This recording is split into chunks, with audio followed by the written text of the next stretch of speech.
Good evening. আজকের আমরা কথাবার্তা শুরু করছি। এটা আজকের আমাদের টপিক হচ্ছে performance art meets graphic novels. এতে আছে অনিন্দিতা দত্ত, সম্বরণ দাস এবং শঙ্খ। এইটা আমাদের আজকে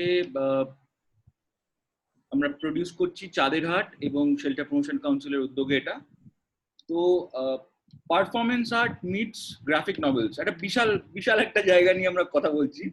তো যেটা সব থেকে ইম্পর্টেন্ট ব্যাপার হচ্ছে, যেটা মনে রাখতে হবে আজকে শুরুতেই, যে এরা তিনজন আর্টিস্ট, মানে এরা তিনজন আর্ট প্র্যাকটিশনার। অনিন্দিতা পারফরমেন্স নিয়ে বিশাল একটা বডি অফ ওয়ার্ক আছে। সম্বরণ ও শঙ্খ গ্রাফিক নভেল নিয়ে কাজ করছে, সেই জন্য আমরা গ্রাফিক নভেলিস্ট বলতে পারি তাদেরকে। বাট বিসাইড দ্যাট ওদের একটা বিশাল বড় প্র্যাকটিস আছে তিনজনেরই। এখন সবকিছু ইন্টারডিসিপ্লিনারি। সেই জায়গা থেকেই দেখছি যে পারফরমেন্স আর্ট আর গ্রাফিক নভেলসকে আমরা কিছুভাবে একটা আড্ডার ছলে কিছু একটা করতে পারি কিনা। তো পারফরমেন্স আর্ট কথাটা নিয়ে অনেকেরই অনেক ডিবেট আছে, বা অনেকে বলে যে পারফরমেন্স আর্টটা বুঝতে পারছি না, বা পারফরমেন্স আর্ট কি করলো পারফরমেন্স, এটা কি থিয়েটারের সঙ্গে পারফরমেন্সের কি মিল আছে কি অমিল আছে, কখন আমরা বলি যে পারফরমেন্সটা থিয়েট্রিক্যাল জায়গায় চলে যাচ্ছে। এরকম অনেক প্রশ্ন আছে, অনেক ডিবেট আছে। তো আমার প্রথম পারফরমেন্স আর্ট দেখা বা শোনা মোটামুটি আমার খোঁজ দিল্লিতে, যখন আমি খোঁজ দিল্লির পাশে আমি থাকতাম, এবং খোঁজ দিল্লিতে ওরা একটা ফেস্টিভ্যাল করে 2008 সালে, খোঁজ লাইভ আর্ট ফেস্টিভ্যাল বলে, ইন 2008। তো সেইখানে প্রথমবার, তার আগেও পারফরমেন্স আর্ট দেখেছি প্রচুরবার খোঁজে অ্যাজ আ মিডিয়াম। প্রথমবার দেখলাম যে বিভিন্ন দেশ থেকে সারা বিশ্বের লোকজন এসে এরকম 3 দিন ধরে আমরা লাইভ আর্ট দেখলাম। মানে ওটা খোঁজ লাইভ আর্ট বলছিল, 2008-এ হয়েছিল দিল্লির জন্য। ওটা প্রথমবার এত বড় পাবলিক স্পেসে অ্যাকচুয়ালি পারফরমেন্স আর্ট দেখার সুযোগ হয়েছে অনেকের। তো জাস্ট কয়েকটা গল্প বলি এই ইয়েতে। তো আমাদের একটা কাজ ছিল, নেহা চক্সি একটা কাজ করেছিল, সেটাকে বলছিল পেটিং জু। এবার নেহা কি করছিল, নেহা কিছু বিভিন্ন একটা গাধা, একটা একটা একটা মুরগি, একটা বেড়াল, এদের সবাইকে অ্যানেস্থেসাইজ করে দিয়েছে, এবং নিজেকেও অ্যানেস্থেসাইজ করে একটা স্পেসে ওই অ্যানিম্যাল গুলোকে নিয়ে শুয়ে আছে, এবং বলছে you can come and pet me, petting zoo. তো এটা নিয়ে প্রচুর কন্ট্রোভার্সিয়াল ইয়ে ছিল যে তুমি তুমি নিজেকে অ্যানেস্থেসিয়া দিতে পারো বা জেনারেল অ্যানেস্থেসিয়া দিতে পারো, but can you do it to animals also? মানে তোমার কি রাইট আছে সেখানে করার? তো এগুলো অদ্ভুত ডিবেট শুরু হয়েছিল। মানে ও নিজেকে একটা অ্যানিমালের জায়গায় দেখে, এবং সবাই গিয়ে তাকে ধরতে পারছে, তাকে আদর করতে পারছে, এরকম একটা একটা জায়গা ছিল। তারপরে একটা কাজ ছিল, রেহান ইঞ্জিনিয়ার, এটা করেছিল গ্যালারি এসপাসে, মোস্ট প্রবাবলি, হ্যাঁ এসপাসে। তো ও একটা সারা রাত্রির একটা পারফরমেন্স করেছিল, যেখানে you had to book your performance. মানে বেসিক্যালি প্রচুর খাট আমরা অ্যারেঞ্জ করেছিলাম, গোটা 30 খাট গ্যালারি স্পেসে, এবং রাত্রিবেলা if you have to book, and Rehan is not going to be with you, but ও বাইরে ঘরে একটা বসে ওর ছোটবেলার গল্প পড়ে শোনাবে, এবং মানুষের ওখানে ওটা শুনবে বিভিন্ন মাইক্রোফোনে। এবং ওর অদ্ভুত একটা পারফরমেন্স, যেখানে সারা রাত্রি ধরে পারফরমেন্সটা হচ্ছে। ও অদ্ভুত অদ্ভুত ওর ইরোটিক স্টোরিজ হোক, বা বাচ্চা বয়সের মানে সেই ফ্যান্টাসি স্টোরিজ এসব বলে যাচ্ছে, এবং তার শুধু আমরা ভয়েস শুনতে পাচ্ছি, যারা যারা ভেতরে আছে, যারা যারা ওটা ইয়ে করতে চেয়েছে। তো এই যে একটা একটা আর্টিস্ট আছে আবার নেই অ্যাট দ্য সেম টাইম। তারপরে মুয়াঙ্গি হুটার বলে একজন আফ্রিকান আর্টিস্ট, মহিলা, উনি এলেন। ওর একটা খুব ইন্টেন্স পারফরমেটিভ কাজ করে। তো সে আনফর্চুনেটলি তার বোন মারা যায় 10-15 দিন আগে। মানে অফকোর্স তার ক্যান্সার ছিল বলে মারা গেছে। তো এই যে পেনটা ও অদ্ভুত ভাবে একটা ইয়ে করলো, মানে এই পেনটা দেখা গেল ওর মধ্যে, যে পারফরমেন্সটা করলো।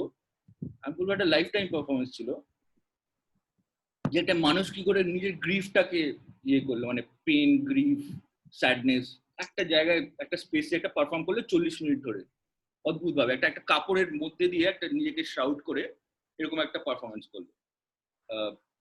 মেহের জাভেদ বলে একজন পাকিস্তানি আর্টিস্ট ছিল, সে একটা একটা সদ্য গোটের লাংস, মানে খাসির লাংস কেটে ওটা একটা লাইভ লাংস নিয়ে ও নিজের মুখে ওই লাংসটা ধরে নিজের লাংসের এটা ওই গোটের লাংসের মধ্যে ইয়ে করে ও কন্টিনিউয়াসলি নিঃশ্বাস নিতে থাকলো। এরকম ও করলো এবং ওরা যে একটা কাউন্টার ছিল, টাইমার ছিল, যে বেসিক্যালি নিজের ভেতরের ব্রিদিংটা ওই গোটের লাংসের মধ্যে নিয়ে চলে গেল। অদ্ভুত পারফরমেন্স, এবং ও ফাইনালি কোলাপস করে গেল এরকম 1 ঘন্টা করার পরে, তারপরে পারলো না করতে। তো যতবার ওই নিঃশ্বাস নিচ্ছিল ওই নিঃশ্বাসটাও একটা একটা করে কাউন্টার ইয়ে হচ্ছিল।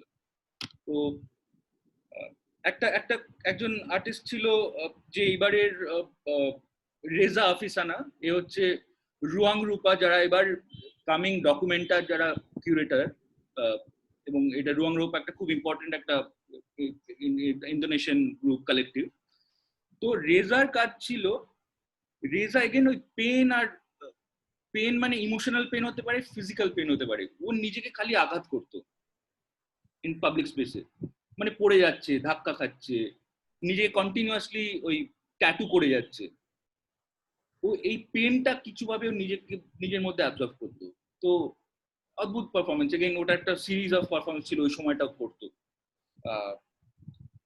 আরেকটা বলি খুব ইন্টারেস্টিং, রে ল্যাঙ্গেনবাক বলে একজন খুব ফেমাস একজন আমেরিকান পারফরমেন্স আর্টিস্ট।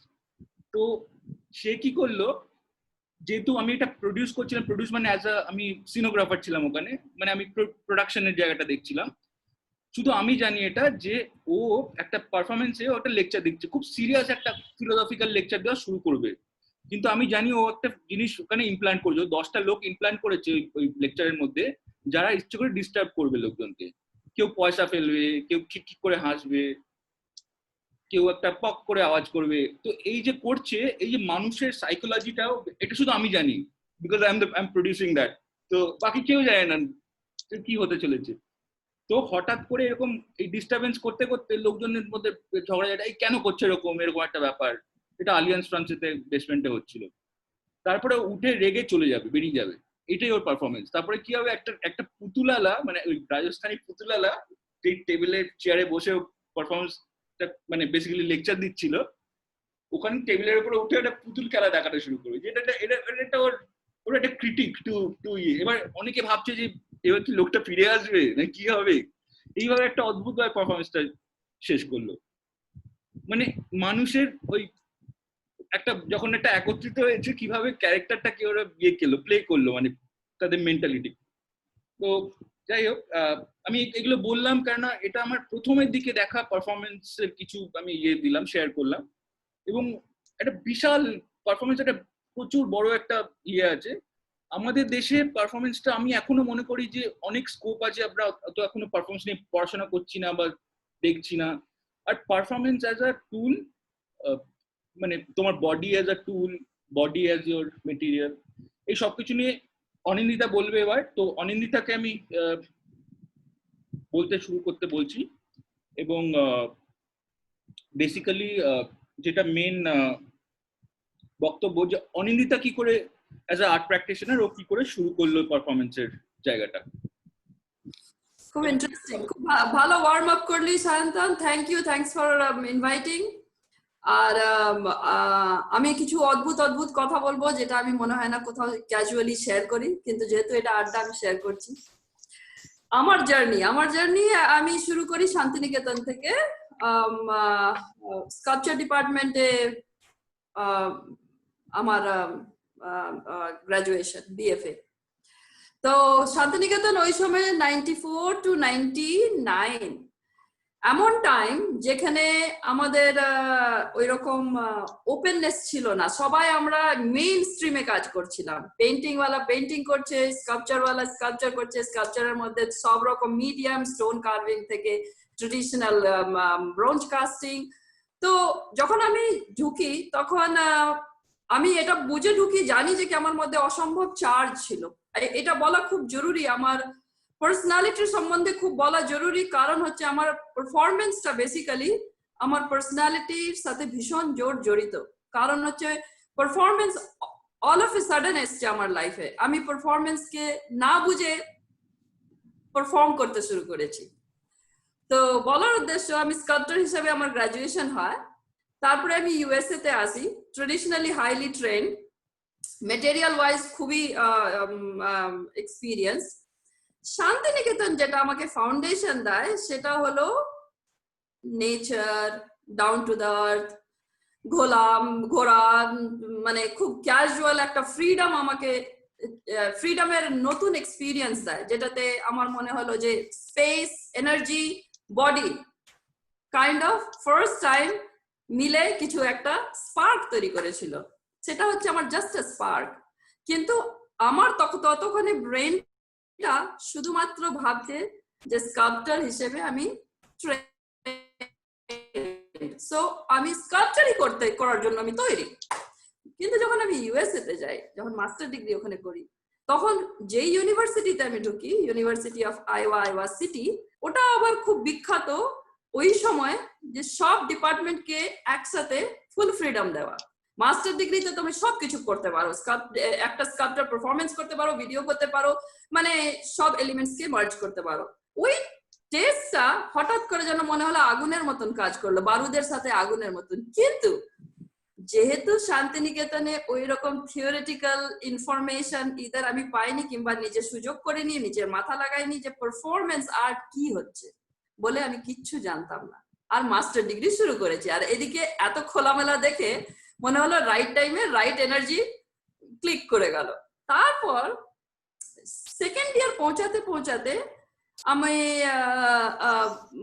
আসলাম, শান্তিনিকেতন আসলাম, যেখান থেকে আমার ফার্স্ট পারফরমেন্স শুরু। আমি খুব ফাস্ট চেষ্টা করছি বলার। না, ফাস্ট বলতে হবে না, আরামসে চিল। না, নাহলে বোর হয়ে যাবে না, মানে চেষ্টা করছি যেন বোরডাম না আসে। আমরা বোরিং কথা বলছি না। আচ্ছা ঠিক আছে, তো এনভায়রনমেন্ট ক্রিয়েট করার চেষ্টা করছি যে শান্তিনিকেতনে এরকম একটা মেয়ে যে ফুল এনার্জি নিয়ে কনফাইন। আমার আর্লি লাইফ, শান্তিনিকেতনের আর্লি লাইফ হচ্ছে ভীষণ প্রোটেক্টেড, কোথাও আমি বেরোইনি, কোথাও অ্যাডভেঞ্চার করিনি, it's kind of Tarzan life কাটিয়েছি। বাবা জজ ছিলেন, প্রোটেক্টেড লাইফ কাটিয়েছি। ওখান থেকে যেই শান্তিনিকেতন বেরিয়েছি with full energy, first charge হলো বাপরে বাপ, আমি তো খোলামেলাতে ঘুরছি, বৃষ্টিতে চান করছি, এই সেই হলো।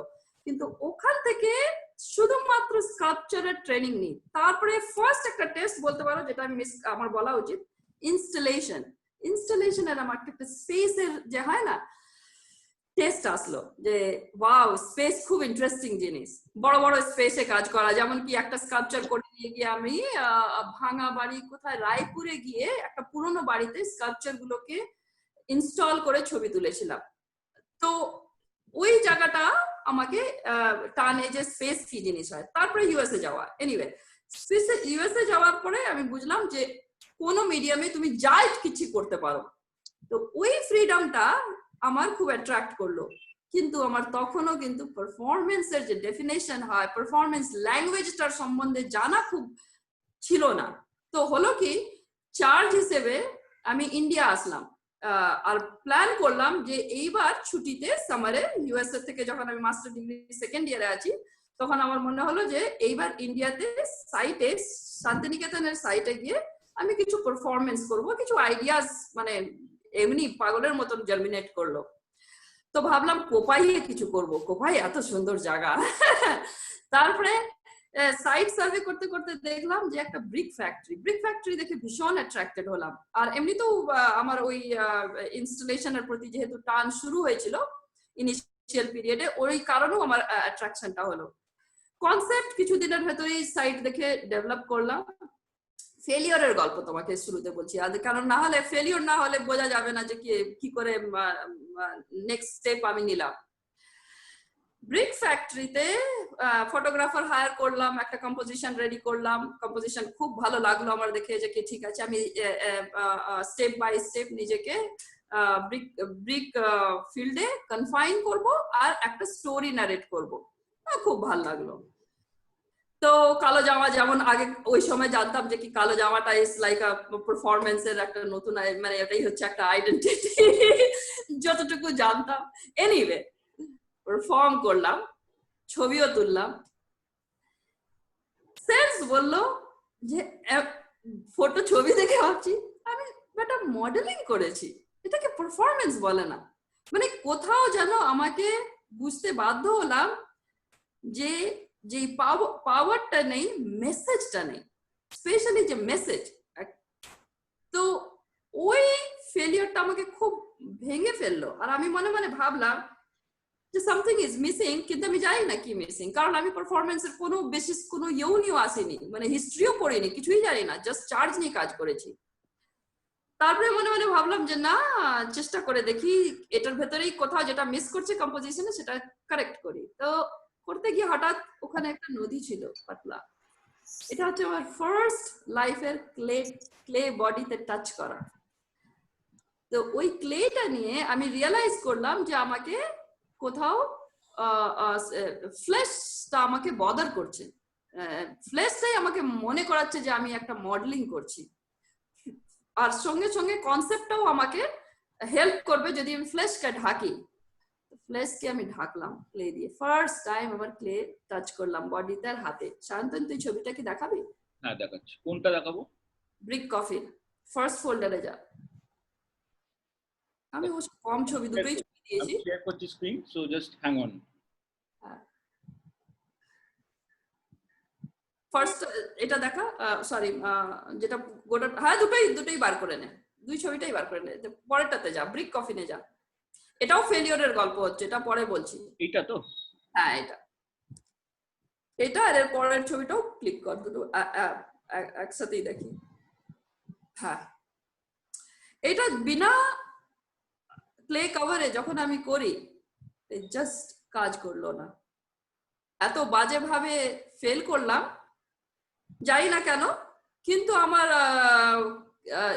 স্কাল্পচারের টানের জন্য বলিস, চাই কিছুর জন্য বলিস, ক্লেটা আমার এটা হচ্ছে ফার্স্ট হাতে করি ক্লে, আর আমার মন খুশ হয়ে গেল, মনে হলো যে হ্যাঁ আমি পারফরমেন্সের কিছু একটা জায়গা টাচ করতে পেরেছি।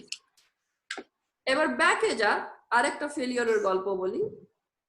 পরেরটা যাবো? হ্যাঁ, এটা হচ্ছে আমার হ্যাঁ পরে, হ্যাঁ এটা চল, এটার একটা ফেলিওরের গল্প বলি। এটাও ফেলিওরের গল্প আমি বলছি এই জন্য যে যেই সময় আমরা বড়, আমি স্পেশালি, আমরা বলা উচিত না, আমি বড় এডুকেশন নিয়েছি, এই কাজটা করলাম, আমার তো মনে হলো খুব ভালো কাজ করেছি। এটাও বিশাল লেবোরিয়াস কাজ ছিল। আমার বন্ধু আমাকে পুরো বেদে বুদে কোনো মতে ঠেলে ঠুলে দাঁড় করিয়েছে, সাইট চুজ করেছিলাম। এর প্রবলেমটা কি হলো জানিস তো? এর প্রবলেমটা হলো ওই সময় আমি ইউএসএ তে যাই যখন আমি গ্রাজুয়েশনের সময় কোনো আইডিয়া ছিল না যে পৃথিবীতে কে কি ধরনের কাজ করেছে, কোন কোন পারফরমেন্স আর্টিস্ট কি কি কাজ করেছে পাস্টে। এই কাজ করার পর আমি জানতে পারলাম আয়না মান্দিয়েতা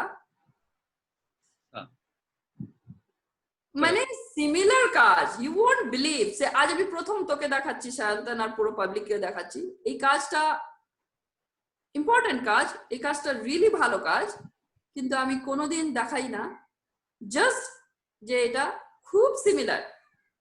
কারণ আমরা মানুষ মাত্রই সিমিলার থিঙ্কার, হিউম্যান, আমরা এক সিমিলার থিঙ্ক করি, কিন্তু এখান থেকেই আমাদেরকে আলাদা করতে হয় কোনো একটা সময়, নিজের আইডেন্টিটি, নিজের স্পেস, নট অনলি আইডেন্টিটি, নিজের স্পেস বার করার জন্য।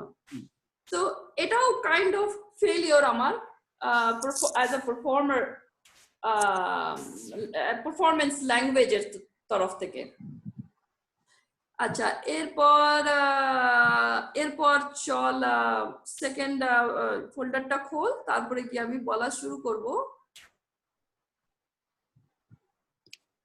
যে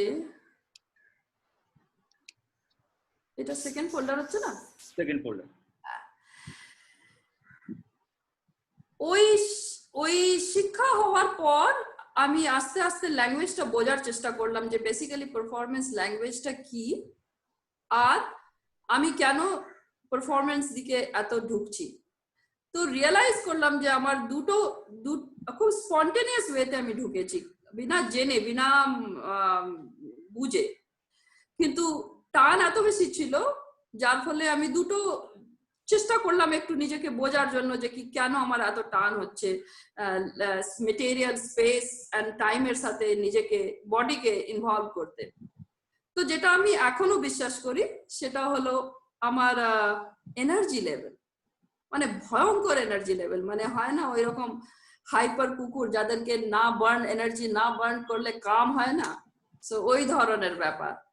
তো ক্লে হ্যান্ডেল করার মানেই হচ্ছে যে তোমাকে চোখ বন্ধ করে ভেবে নিতে হবে যে খুব লেবোরিয়াস জব, কারণ একটা ক্লে খুব হেভি হয় আর ক্লে এর সঙ্গে যুদ্ধ করাটা আরো ডিফিকাল্ট। আর আমি যেইভাবে ক্লেকে ইউজ করতে শুরু করলাম, দ্যাট মিনস আমার ফুল এনার্জির মানে ভীষণ এনার্জি লেভেলের দরকার। আর যেটা আমি যত বড় করতে শুরু করলাম সাইজ অ্যান্ড টাইম ওয়াইজ, কোনোদিন আমি রিয়েল ফিল করিনি যে কি আমার এনার্জি কমছে। তার দুটো কারণ হচ্ছে, একটা ভগবান গিফটেড যে গড এনার্জি দিয়েছে, সেকেন্ড যেটা খুব ইম্পর্টেন্ট যেটা আমার মনে হয়, আমার যে মাইন্ড থিঙ্কিং প্রসেসটা যেটা আছে সেটা, যেটা সায়ন্তন তুই বলছিলিস না, পেনকে এক্সপ্রেস করা, পেনকে ফিল করা পারফরমেন্সে, সামহাউ আমার মধ্যে ওই বার্নিং পেনটা আমি এখানের ক্লের থ্রুতে অ্যান্ড কনসেপ্টের থ্রুতে বার করি। সেটা হলো পেনটা, যে মেইন পেনটা যেখানে আমি ক্যারি করে এসেছি ছোটবেলা থেকে, সেটা হলো life and death specially, separation, departure, void, absence. এইটা আমাকে এত বদার করে এসছে, এত রেস্টলেস করে এসছে, যেটা যেটা সামহাও আমাকে ডিস্টার্ব করে। আর ওটাকে যতক্ষণ আমি নিজেকে টায়ার্ড করতে পারি না মেন্টালি ফিজিক্যালি, আর সামহাও যে সার্চ আছে যে আমাদের এক্সিস্টেন্সের ইম্পর্টেন্স আর কোনো ইম্পর্টেন্সই নেই ধরে নে, সেটারও ওই একটা ফ্রিকশন অলওয়েজ চলে এসছে। তো ওই ফ্রিকশনটা ক্লে পাওয়াতে যেন মনে হলো আমি যে ক্লে আমাকে একটা language, not only language, clay mean করছে যে লাইফ অ্যান্ড ডেথকে। তো আমি করছিটা কি, ক্লেকে এত বেশি এনহান্স করছি যে লোকের চোখের সামনে ধরতির জিনিসকে আমি একদম মুখের সামনে আনছি আর দেখাবার চেষ্টা করছি we are basically material, nothing else. তো এই তিনটে পারফরমেন্স আছে, ইমেজেস আছে। ফার্স্ট হচ্ছে ইয়ে কর, ক্লিক কর, ইটিং, পুপিং অ্যান্ড স্লিপিং। সো তিনটে ফান্ডামেন্টাল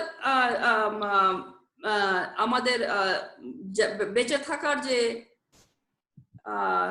কি বলবো নিড আর ইনগ্রিডিয়েন্ট, সেটাকে আমি শুধুমাত্র মেটেরিয়াল হিসেবে, অবজেক্ট হিসেবে, লিভিং অবজেক্ট কিন্তু বেসিক্যালি লিভিং না, অ্যাজ আ মেটেরিয়াল। এই কাজটা খুব ইম্পর্টেন্ট কাজ। আর ফার্স্ট টাইম আমি মনে হলো যে আমার পারফরমেন্সের কিছু একটা জায়গাকে আমি টাচ করতে পেরেছি, কিন্তু এটা আর্লি কাজের, ওই দুটো তিনটে কাজের পরের কাজ হচ্ছে এটা। হ্যাঁ, আমি খানিকক্ষণ বলে নিই, তবে বাকিদের কে সুযোগ দিয়ে দেবো, তারপরে আমরা এক্সচেঞ্জ করব কথা। এটা হলো, হ্যাঁ, এই তিনটে কাজ একসাথে। এটা মনে হয় মোস্ট লাইকলি 2009 এর কাজ। তারপরে আরেকটা জায়গায় যাই যেখানে আমি বলবো থিয়েটার অ্যান্ড, ফোল্ডারটা খুলবো, খোলো। হ্যাঁ, এরপরে আচ্ছা এটা দিয়ে বলি, আমার এনার্জি বার্নিং এর লিমিটটা ক্রস করে আমি বাড়তে বাড়তে বাড়তে বাড়তে বিশাল জায়গায় পৌঁছে গেলাম। তারপরে গিয়ে এখন কোলাবোরেশন, ফার্স্ট টাইম কোলাবোরেট করা শুরু করার কথা ভাবলাম। এটা হচ্ছে জাপানের ফুকুওকা এশিয়ান আর্ট মিউজিয়ামে গেছিলাম, ওখানে 2 মাস থেকে এই প্রজেক্টটা করেছিলাম। আর এটা হচ্ছে ওদের ফাইন আর্ট ইউনিভার্সিটির স্টুডেন্টস, আর এগেইন ওই যে কনসেপ্ট ওটাই হচ্ছে, এটা টাইটেল হচ্ছে অ্যামেজিং, এটা মেজ এন্ড ওদের সাথে কোলাবোরেট করে এটা পারফরমেন্স এন্ড ভিডিও বেসড কাজ ছিল। শান্ত নেক্সটটা দেখি, হ্যাঁ ছবিগুলো দেখা, নেক্সট বললে আমি তখন চেঞ্জ করব। ঠিক আছে নেক্সট চেঞ্জ কর, হ্যাঁ এর পরেরটা চেঞ্জ কর, তারপরে গিয়ে এটা দেখ। এটা চেঞ্জ করব, একটা একবার ওটা দেখিয়ে তারপরে ইমিডিয়েট আবার এটাকে আসতে বলবো। এইটা এর নেক্সটটা কর। নেক্সট এইটা ছিল, হ্যাঁ সরি না চলে গেলে, হ্যাঁ এটা, এইটা তো হ্যাঁ এটাই কথা বলি। এইটা হচ্ছে আরো পরের কাজ, মিনিং এটা মনে হয় 2012, 11 or 12 এর কাজ। এগেন আমি তারপরে পারফরমেন্সটাকে নানা রকম ভাবে ইয়ে করতে শুরু করলাম, এক্সপেরিমেন্ট শুরু করলাম। যেহেতু স্কাল্পচার ব্যাকগ্রাউন্ড বলে আমার অনেক কিছু একসাথে জাগল করলাম, body, mind, material, object, concept. তো এটা হচ্ছে ওটার একটা এক্সাম্পল। আর একটু এরপরে পিছনে যা, এইটা হ্যাঁ এটা।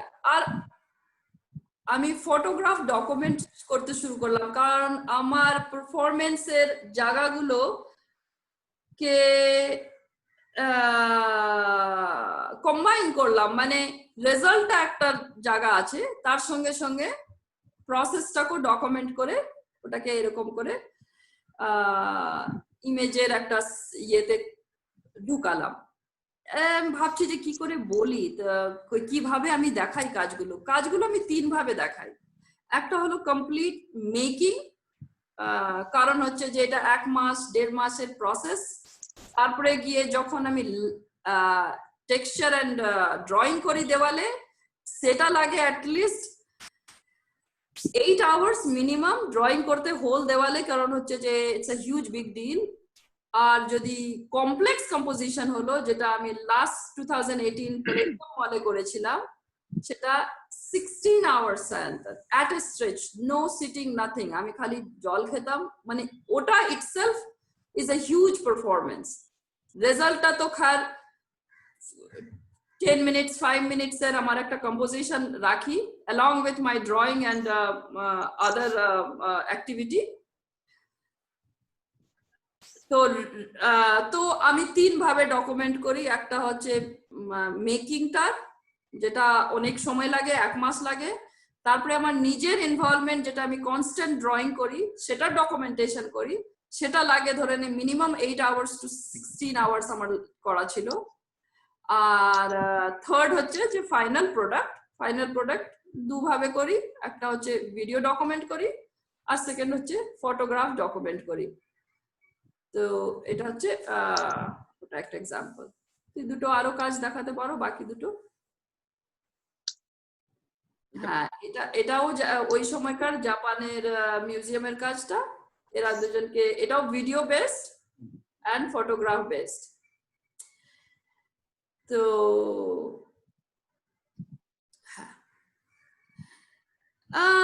কোশ্চেন করতে পারিস সায়ন্তন, নাহলে আচ্ছা আমি একটু কনসেপ্টটা বলি, তারপরে কি না আমরা পরের দিকে পরে করবো। হ্যাঁ থিয়েটার বা বিভিন্ন অন্য টাইপের পারফরমেটিভ জায়গাটা কি করে আমরা আবার, হ্যাঁ তাহলে আমরা পরে গল্পটা ওটা করব, পরে আসবো। এখন হ্যাঁ ওটাকে আমি রাখি তাহলে হোল্ড করে। তো আমি স্টপ শেয়ার করছি, ঠিক আছে? হ্যাঁ এখানে স্টপ কর। ওকে, তো আমরা আবার লাইভ চলে গেলাম। Okay great. এইবার আমি আসবো সম্বরণ আর শঙ্কর কাছে। আগে শঙ্কর কাছে যাবো না সম্বরণের কাছে, একই ব্যাপার? শঙ্কর বলুক আগে। হ্যাঁ শঙ্কর বলুক আগে। আচ্ছা শঙ্কর কাছে যাচ্ছি। শঙ্কর কাছে যাওয়ার আগে যেটা বলছিলাম যে ওদের একটা বিশাল প্র্যাকটিস আছে, অনেকদিন ধরে ওরা কাজ করছে, এবং ওরা কিভাবে গ্রাফিক্স নভেলে ঢুকেছে সেটাও জানা একটা দরকার আছে, সেটা আমরা ঢুকবো প্রথমে। এবং একটা যে কমিক্স গ্রাফিক্স নভেল, এটা কি একটা এলিটিস্ট শব্দ নাকি কমিক্স আর গ্রাফিক্স নভেলটা একই জিনিস, নাকি এটা একটা বইয়ের দামটা বাড়াবার জন্য একটা ওয়ার্ড মানুষ ব্যবহার করে বা একটু সফিস্টিকেশনের জন্য ব্যবহার করে নামটা। তো এই জায়গাগুলো আসবো। প্রথমে আমি এই গ্রাফিক নভেল আর কমিক্স এর ডিফারেন্স, হিস্ট্রি, এগুলো নিয়ে একটু কথা বলবে শঙ্খ।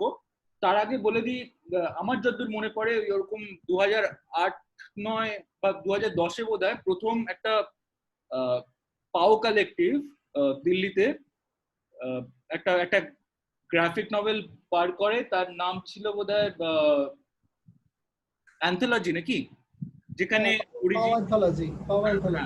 পাও অ্যান্থোলজি, সেখানে অরিজিৎ সেন, সারনাথ ব্যানার্জি, তারপরে আমাদের বিশ্ব, তারপরে আর আসাম থেকে ওই কি নাম ওর, অমিতাভ কুমার বলে কিছু। হ্যাঁ অমিতাভ কুমার, আর একজন মহিলা আর্টিস্ট, ওর নাম হচ্ছে পি দিয়ে, সরি মনে করতে পারছি না, আমি একটু পরে আবার বলছি। তো এই প্রথম একটা কালেকশনে একটা গ্রাফিক নভেল বোধহয় মানে এটা বলা হয় বেরিয়েছে।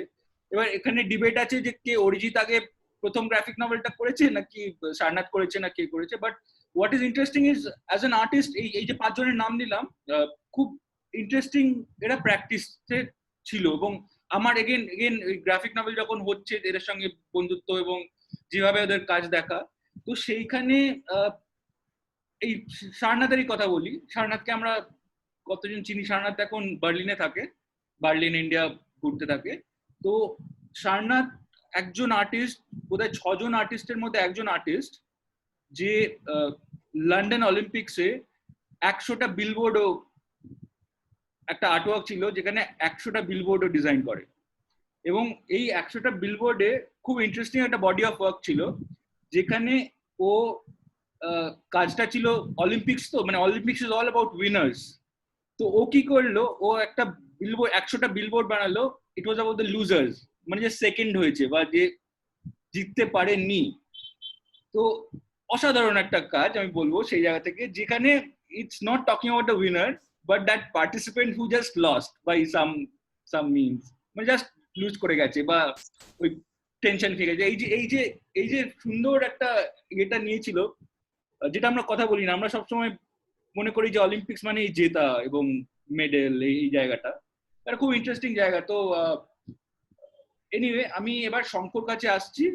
শঙ্খ, তুমি বলো আমাকে একটু তোমার মতে হিস্ট্রি অফ গ্রাফিক নভেল নিয়ে একটু। কেন গ্রাফিক নভেলটা একটা খুব নতুন সাবজেক্ট, মানে কয়েনেজটা খুব নতুন, আমরা কমিক্স বই বলে জানি, তো তার সঙ্গে আবার ওই অমরচিত্র কথারই বা কি ডিফারেন্স, যদি আদৌ ডিফারেন্স থাকে কোথায়, মানে গ্রাফিক নভেল ব্যাপারটা একটু ক্লিয়ারলি আমাদের বলো। মানে এইটা না শোনা যাচ্ছে? শোনা যাচ্ছে, ভালো শোনা যাচ্ছে। এইটা বলতে গেলে হয়তো অনেক কথাই একটু অন্যরকম শোনাবে। প্রথম কথা, কমিক্স বা গ্রাফিক নভেল যাই বলি না কেন, এটা যদি একটা ভিজুয়াল ন্যারেটিভ হয়, মানে এটা যদি পরপর ছবি দিয়ে দিয়ে একটা ন্যারেশন তৈরি করা হয়, তার ইতিহাস কিন্তু অনেক পুরনো। মানে আমরা প্রায় আজ থেকে 36,000 বছর আগে ফ্রান্সের সভেত কেভে আমরা দেখেছি, যেখানে ভিজুয়াল দিয়ে দিয়ে দিয়ে দিয়ে ন্যারেটিভ তৈরি করা হয়েছে। এটা হচ্ছে 1 নম্বর। 2 নম্বর হচ্ছে কমিক্সের ইটসেলফ, তার একটা বিরাট পুরনো একটা মানে ন্যারেটিভের হিস্ট্রি আছে, মানে বহু পুরনো।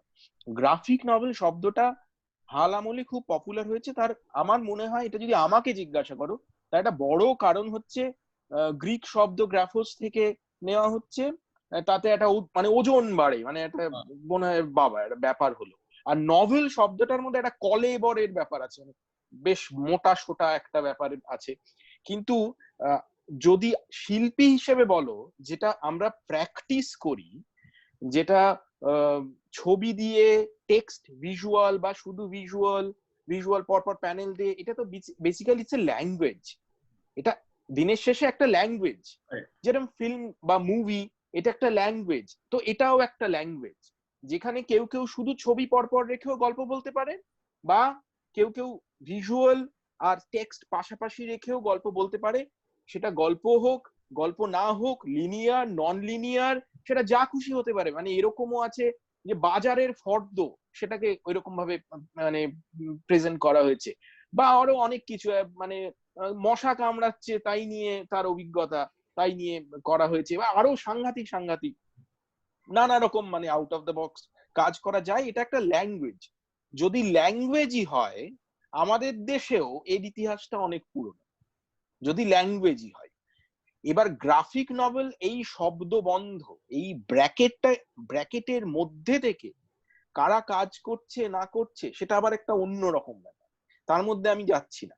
কিন্তু যদি কমিক্স যদি একটা ল্যাঙ্গুয়েজ হয়, গ্রাফিক নভেল যদি একটা ল্যাঙ্গুয়েজ হয়, মানে যেরকম ফ্রান্সে তুমি বা বেলজিয়ামে তুমি যদি যাও, ইউরোপে একটা বিরাট একটা ট্র্যাডিশন আছে বিডির, ঠিক আছে, ওরা কমিক্সই বলে, ওরা খুব মানে অনায়াসে কমিক্সে বলে, এবং তাতে বড়দের কমিক্স ছোটদের কমিক্স এইভাবে ভাগ করা হয়। আমাদের এরকম একটা ধারণা তৈরি আছে যে গ্রাফিক নভেল মানে আমি ধারণাগুলো বলছি, সাধারণ ধারণা, সেটাই জানতে চাইছি, বল। এর কোনোটাই সংজ্ঞায়িত নয়, এরকম কোনো লোক নেই যে একটা সংজ্ঞা তৈরি করে দিয়েছে এবং ইউনানিমাসলি সবাই সেটা মেনে নিয়েছে। যেমন আলোর গতিবেগ এত বলে একটা সংজ্ঞা তৈরি করা হলো, হ্যাঁ, বা পৃথিবীর আবর্তন কাকে বলে এরকম একটা সংজ্ঞা তৈরি করা, এরকম কোনো সংজ্ঞা নেই, ঠিক আছে।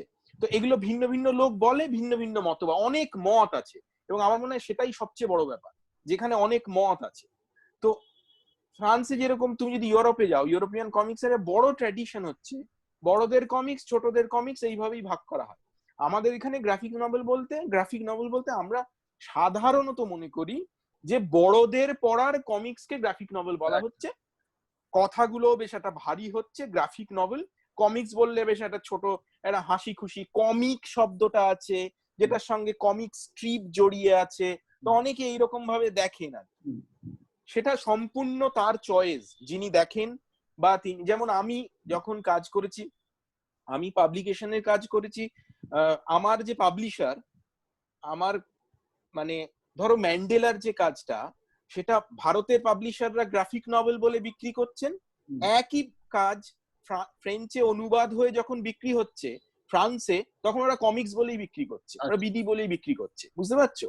এবার যে যেরম ভাবে দেখতে চায়, অতএব এই জায়গাটা একটু প্রথমে ক্লিয়ার করে নেওয়া ভালো। মানে দিনের শেষে তুমি মানে এটা কিরম ভাবে খাচ্ছো একটা খাবার, সেই খাবারটা কিভাবে ইয়ে করছো সেটা মানে তোমার উপরে, মানে যে পাঠক এবং যে ডিক্লেয়ার করছে। আমাকে যদি বলো, আমি বলবো কমিক শব্দটার মধ্যে একটা ইতিহাস আছে, কেননা কমিক্স এক সময় স্ট্রিপ ছিল, যেটা কাগজের এমন একটা জায়গায় থাকতো, সেখান থেকে লড়াই করে উপরে এসে আজকে যে এই যে তুমি আলোচনা করছো আমার সঙ্গে, ধরো সম্বরণের সঙ্গে বা আমার সঙ্গে আলোচনা করছো, এবং এটা সো কল্ড এই আলোচনাটা মধ্যে আমাদের একেবারে দুচ্ছাই করে ফেলে দিচ্ছ না, আমাদের প্র্যাকটিসটাও যে তুমি খানিকটা সম্মান দিয়ে ভালোবেসে সেটা নিয়ে সুন্দর করে সেটাকে লোকের সামনে তুলে ধরার এই যে সাহস করছো, এটা না একটা জার্নি আছে। একটা সময় ছিল যখন কমিক আর্টিস্টরা তাদেরকে খুবই অছেদ্যা করা হতো, একটা সময় তো ছিল আর্টিস্টদেরই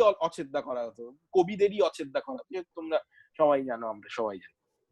তো মোদ্দা কথা হচ্ছে যে এইটা যে যা বলে, আমাকে যদি জিজ্ঞেস করো, আমি এটা খুব মানে সহজে বলতে পারি, কমিক্সও বলতে পারি, গ্রাফিক ন্যারেটিভও বলতে পারি, যা খুশি বলতে পারি। দিনের শেষে আমি যেহেতু টেক্সট ছবি দুটোই ব্যবহার করি, টেক্সট ছবি দিয়ে একটা গল্প আর কি, এবং সেই গল্পটা লিনিয়ার নন লিনিয়ার অনেক কিছুই হতে পারে। আলাদা আলাদা দেশে, আলাদা আলাদা জিওগ্রাফিক্যাল লোকেশনে, আলাদা আলাদা পাবলিশার, আলাদা আলাদা শিল্পী, আলাদা আলাদা পাঠক তার মতো করে নেয়, ঠিক আছে, ওই যত মত তত পথের মতো আর কি। এবার তারপরে সেটা তোমার ব্যাপার আর কি। এইটা আমাকে যদি বলো, মানে এছাড়া আমি আর কিছু দেখি না। তবে কমিক্স শব্দটা আমার বেশি পছন্দ, কেন কমিক্স শব্দটার মধ্যে একটা স্ট্রাগল আছে, তার নিজস্ব একটা জার্নি আছে, সেই জার্নিটা অনেক পুরনো। মানে কি করে একটা খবরের কাগজের শেষের দিকে পৃষ্ঠার একেবারে একটা ব্রাত্য অঞ্চল থেকে সে আস্তে আস্তে উঠে আসে, এবং সে এমন কিছু কথা বলে যেগুলো আস্তে আস্তে মানে একটা alternative culture, subaltern culture, subversive text, এইসব নিয়ে আস্তে আস্তে উঠে আসছে। এটা একটা জার্নি আছে, এই জার্নিটার হিস্ট্রিটা কমিক শব্দটাকে মানে এটা অন্যরকম ইয়ে দেয়, বুঝতে পারছেন কি বলতে চাইছি? সেইখান থেকে আমার মনে হয় যে আমাকে যদি বলো, আমি বলবো আমি কমিক্স করি, ব্যাস। না, এটা একটা খুব ইন্টারেস্টিং একটা জায়গা, এই স্পেসটা, মানে তুমি গ্রাফিক নভেল বলো বা কমিক স্ট্রিপ বলো বা কমিক্স বলো, এই যে স্পেসটা, এই জোনটা একটা অদ্ভুত একটা জোন, যেখানে তোমার ওই টেক্সট, ভিজুয়াল এবং তার সঙ্গে অনেক ভাবনা জড়িয়ে আছে এর মধ্যে। তো এই যে ভাবনা জড়িয়ে আছে, যে তুমি এক্সপ্রেস করছো তোমার ভাবে, এবং সেটা অনেকভাবে রিডিং করা যেতে পারে, মানে যেটা বলে বড়দের কমিক্স বুক যদি বলা হয়, একদম একদম, তুমি এরকম বলতে পারো প্রাপ্ত মনস্কদের পোয়েট্রির মতো comics, বলতে পারো। হ্যাঁ, ব্যাপারটা পোয়েট্রির মতো সেই জায়গা থেকে একদমই তোমার একদম। মতো করে ইয়ে করো। তো সেইখানে তুমি বলো মানে কিভাবে এটা তুমি ইয়ে করো, মানে তুমি ঢুকলে কি করে?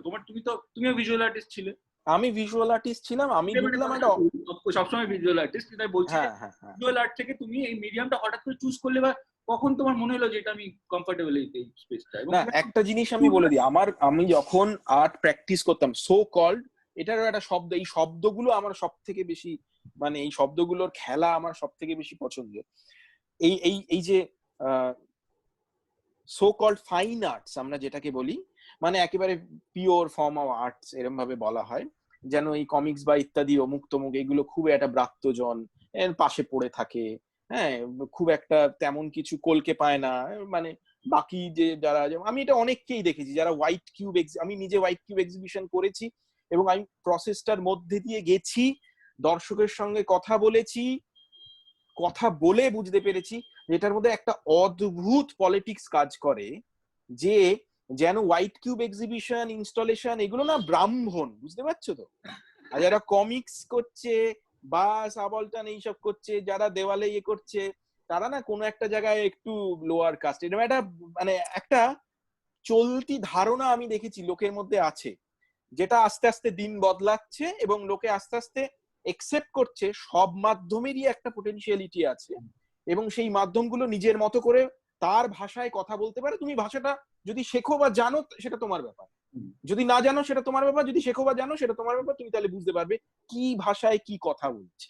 এইটা খুব গুরুত্বপূর্ণ আমার কাছে, যে সেই ভাষাটা যা কেউ প্যান্ডেল বানাতে পারে, কেউ প্যান্ডেল বানিয়ে তার ভাষায় তাকে এক্সপ্রেস করতে পারে, ও যেমন বললো যে ও পারফরমেন্স আর্ট করছে, সেটা তার ভাষায় কেউ লিখতে পারে। এবার সেটা, এই ভাষাটা ক্রমশ বাড়ছে, এই ভিন্ন ভিন্ন স্বর, ভিন্ন ভিন্ন ভয়েস, এটা ক্রমশ তৈরি হচ্ছে, বাড়ছে, এটাই সবচেয়ে ভালো কথা আমাকে যদি জিজ্ঞেস করো। তাই এবার আমি যখনই কাজ করতাম আমার কাছে একটা ন্যারেটিভ ছিল। সম্বরণ জানে, সম্বরণ একসময় মাস্টার্সে আমার ক্লাসমেট ছিল, আমরা একই সঙ্গে পেইন্টিং নিয়ে পড়াশোনা করেছি, এক ঘরে থেকে কাজ করেছিলাম, মানে ইয়েতে রবীন্দ্র ভারতীতে।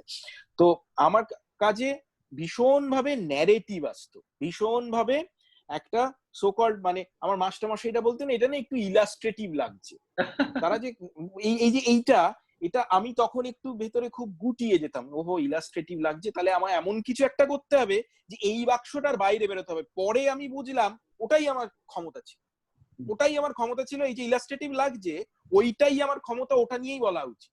এইগুলো আমি গোড়ার দিকে বুঝতে পারতাম না। তো আমি দিল্লিতে যাই, দিল্লিতে গিয়ে প্রথমে কিছুদিন একটা প্রেসে চাকরি করি, থমসন প্রেস বলে, যেখানে আমি প্রচুর টেকনিক্যাল ব্যাপার শিখি, পাবলিকেশনের টেকনিক্যাল ব্যাপার, এবং আমার ধরনের সেটা।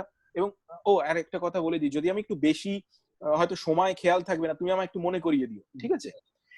তো অনেক টেকনিক্যাল, সরি, হ্যাঁ হ্যাঁ, তো টেকনিক্যাল ব্যাপারগুলো অনেক বেশি শিখি, পাবলিকেশনের খুঁটিনাটি, কাগজ কি, ডিজাইনের কি, তার ফন্টের হেন তেন অমুক তমুক, এবং ওরাই খানিকটা আমার কাজে খুশি হয়ে বা ইয়ে দেখে আমাকে তারপরে সেখান থেকে অক্সফোর্ডে পাঠায়।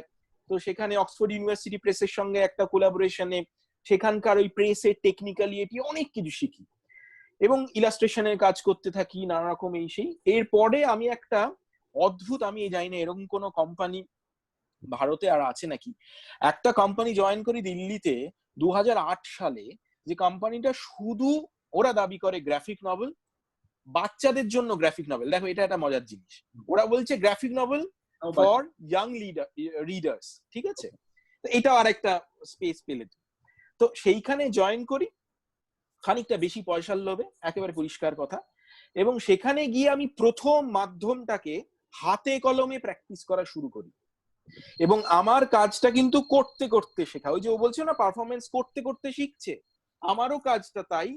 কেননা আমাদের মতো যারা কাজ করে, আমাদের তো কোনো সেই অর্থে স্কুলিং নেই, বড় ইন্ডাস্ট্রিও নেই, কিছু কিছু দাদারা আছে, কিছু কিছু ভাইরা আছে যারা নিজেদের মতো করে বিকশিত হয়, আমরা ওই আদান প্রদানের মাধ্যমে শিখি।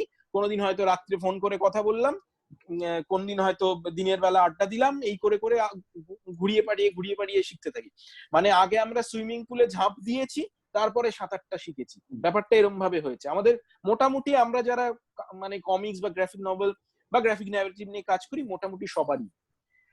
তো ওই যে কোম্পানিটায় জয়েন করলাম, ওখানে আমি 5-7টা কমিক্স করি ওদের মতো করে। সেখানে গ্রাফিক মানে ওই গ্রিক মিথোলজি, তারপরে ধরো মানে জেসন অ্যান্ড আর্গোনাটস এই ধরনের ওডিসিয়াস এর গল্প থেকে, বা ওই তোমার উইন্ড ইন দ্য উইলোজ এই ধরনের ইয়ে নিয়ে আমি সেটা কমিক্স করি, এবং সেটা একটা অন্য রকম আমার কাছে এক্সপিরিয়েন্স।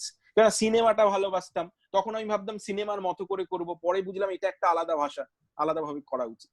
তো এইটা করতে করতে তখন মানে একটা অন্য রকম একটা অভিজ্ঞতা, এবং আমি দেখলাম যে এই মাধ্যমটা আমার ভালো লাগছে, কারণ আমি সত্যি অনেক কিছু বলতে পারছি, এবং সব থেকে যেটা বেশি ভালো লাগছে সেটা হচ্ছে পাবলিকের সঙ্গে কমিউনিকেট করতে পারছি।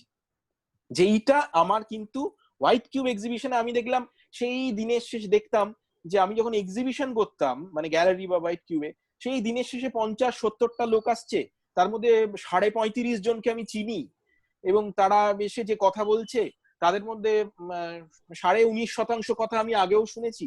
কিন্তু এই প্রথম আমি দেখলাম পাবলিক কি বলছে, মানে এটা একদম র মিডিয়াম, মানে এরকম বলছে, না দাদা আপনার কাজটা হয়নি, এটা বাজে কাজ, এটা কোনোদিন তুমি গ্যালারিতে দেখতে পাবে না।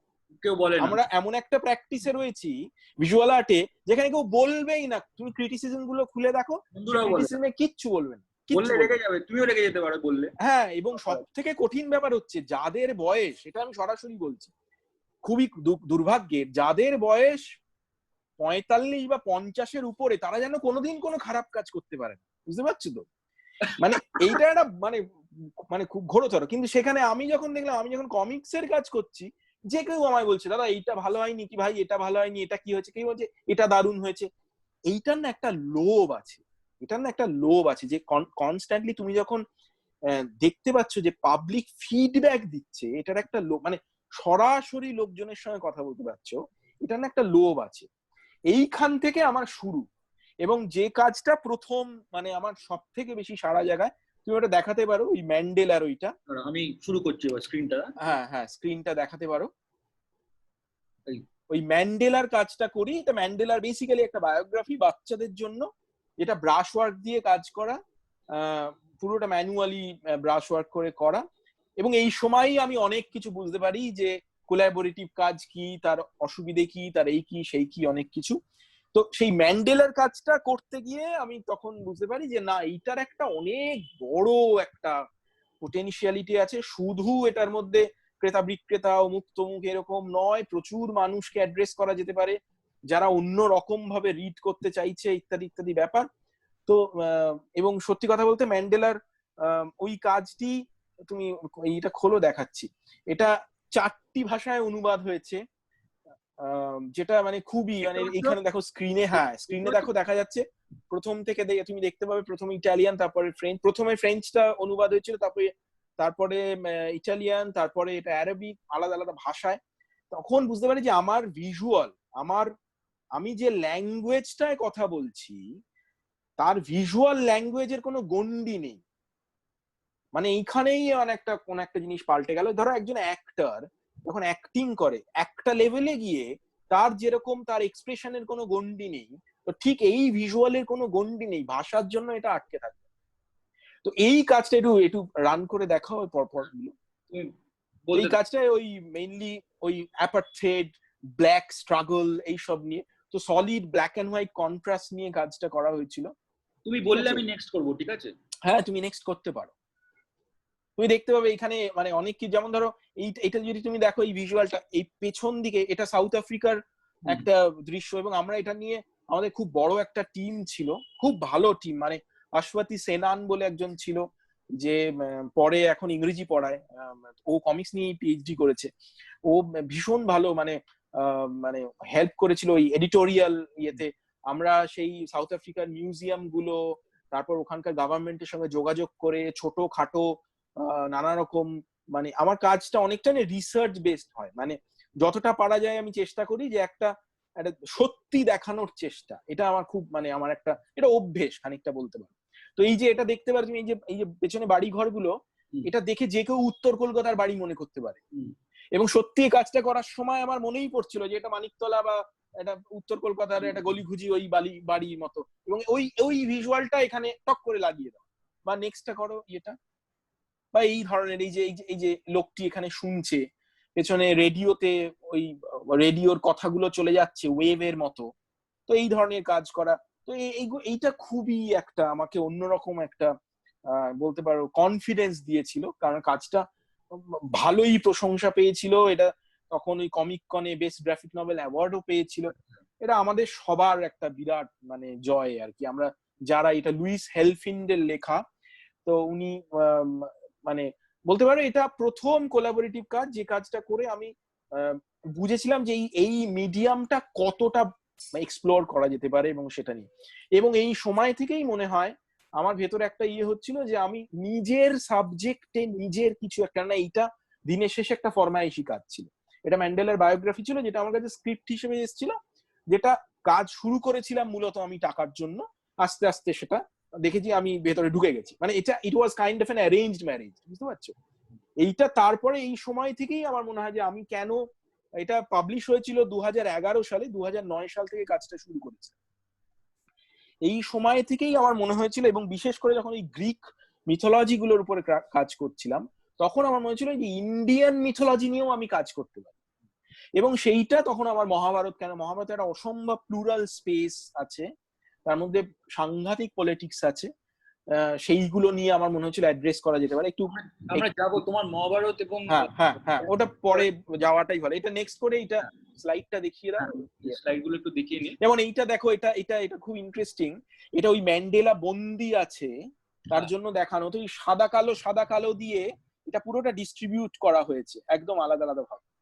এবং ওই যে ও একই জায়গায় ছোট্ট, প্রথমে ওকে রবেন আইল্যান্ডে তো পরে নিয়ে যাওয়া হলো, আগে ওকে ওর মানে বিরাট চেহারা ছিল ম্যান্ডেলা, প্রায় 6 ফুট 4 ইঞ্চি লম্বা, বিরাট ব্যারিটোন ভয়েস, খুব ভালো কথা বলতে পারতেন। উনি তো একা ছিলেন না, উনি একটা সমবেত ভাবে একটা মুভমেন্ট হয়েছিল, মানে ওয়াল্টার সিসলু, অলিভার ট্যাম্বো, উইনি ম্যান্ডেলা খুব পাওয়ারফুল ছিলেন। ইনফ্যাক্ট উইনি ম্যান্ডেলা মানে সাউথ আফ্রিকার এই যে অ্যাপার্থেড মুভমেন্টে মেয়েদের ভূমিকা সাংঘাতিক, মানে এইটা আমরা হয়তো অতটা জানি না।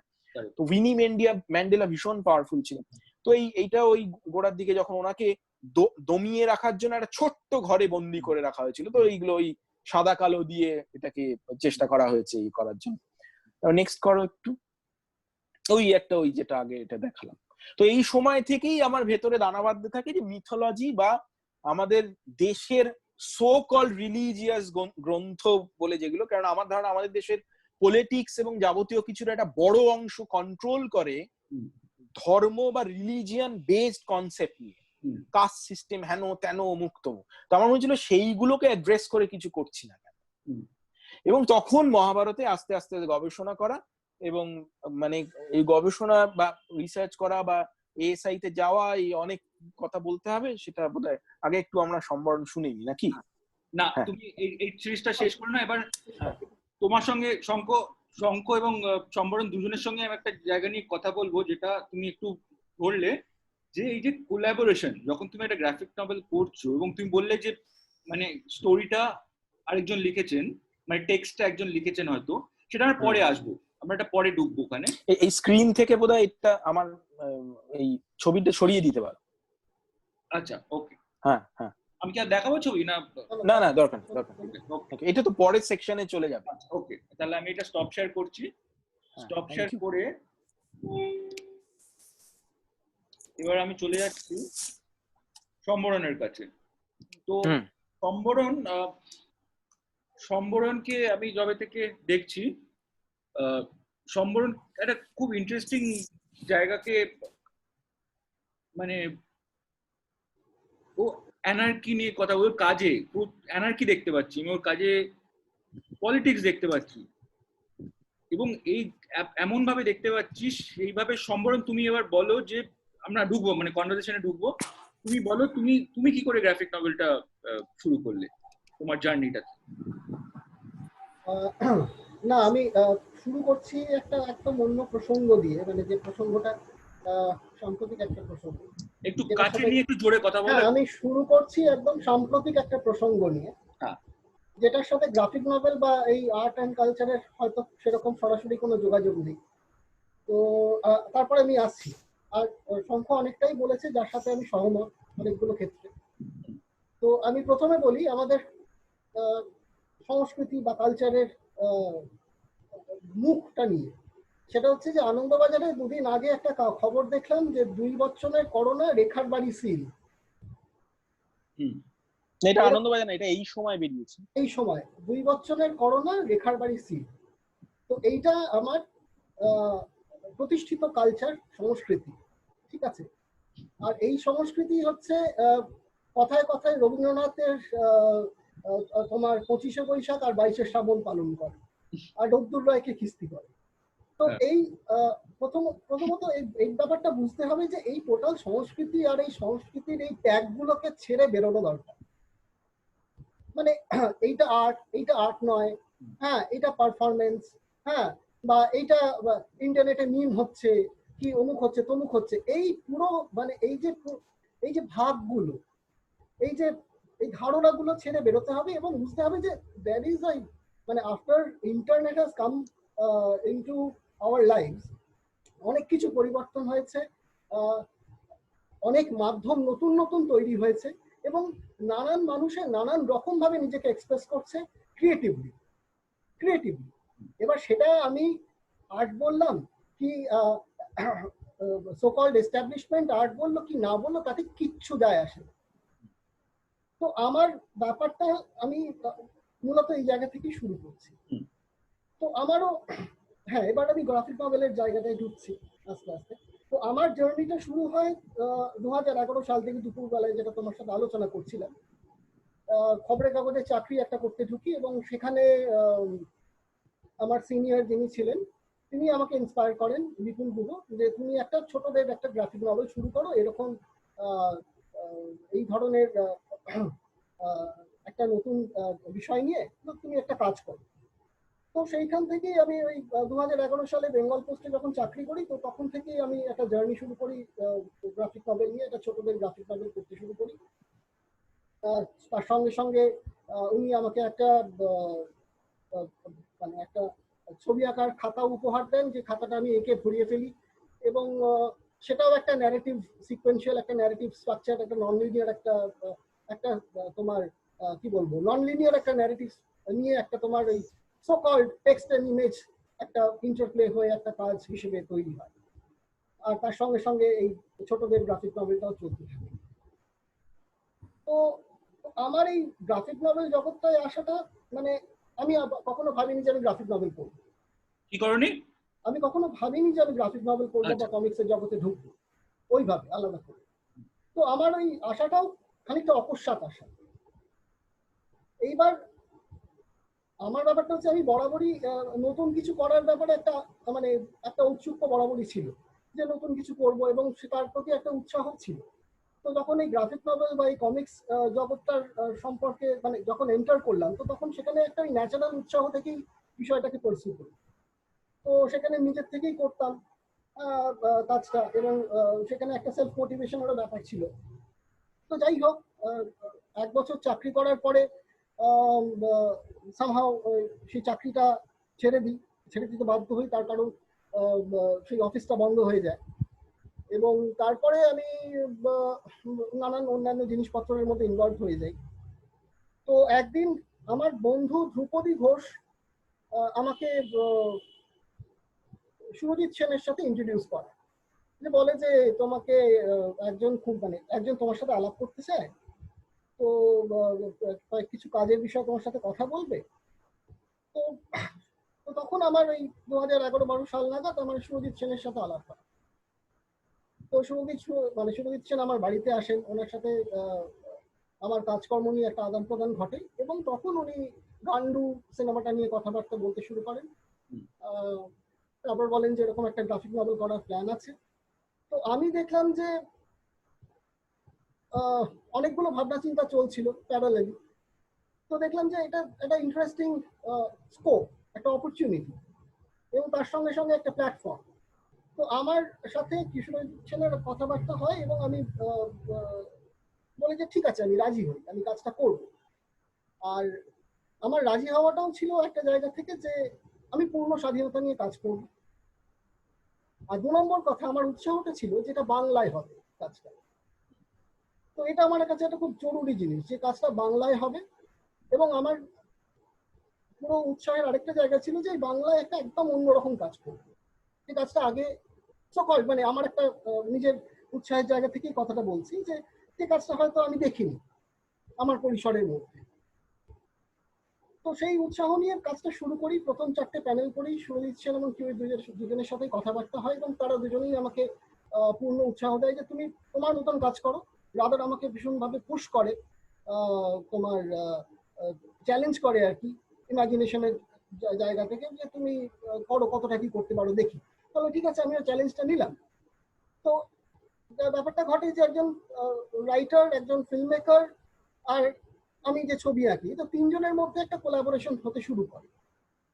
তো এইভাবেই আর কি তোমার এই গান্ডুর মুন্ডু গ্রাফিক নভেলের কাজটা শুরু হয়। আমি প্রথম 4টে পাতা করি কাজটার। সেই 4টে পাতা করার পরে সুরজিৎ দা, কিউ দুজনেই দেখেন এবং তারা দেখেই রাজি হন।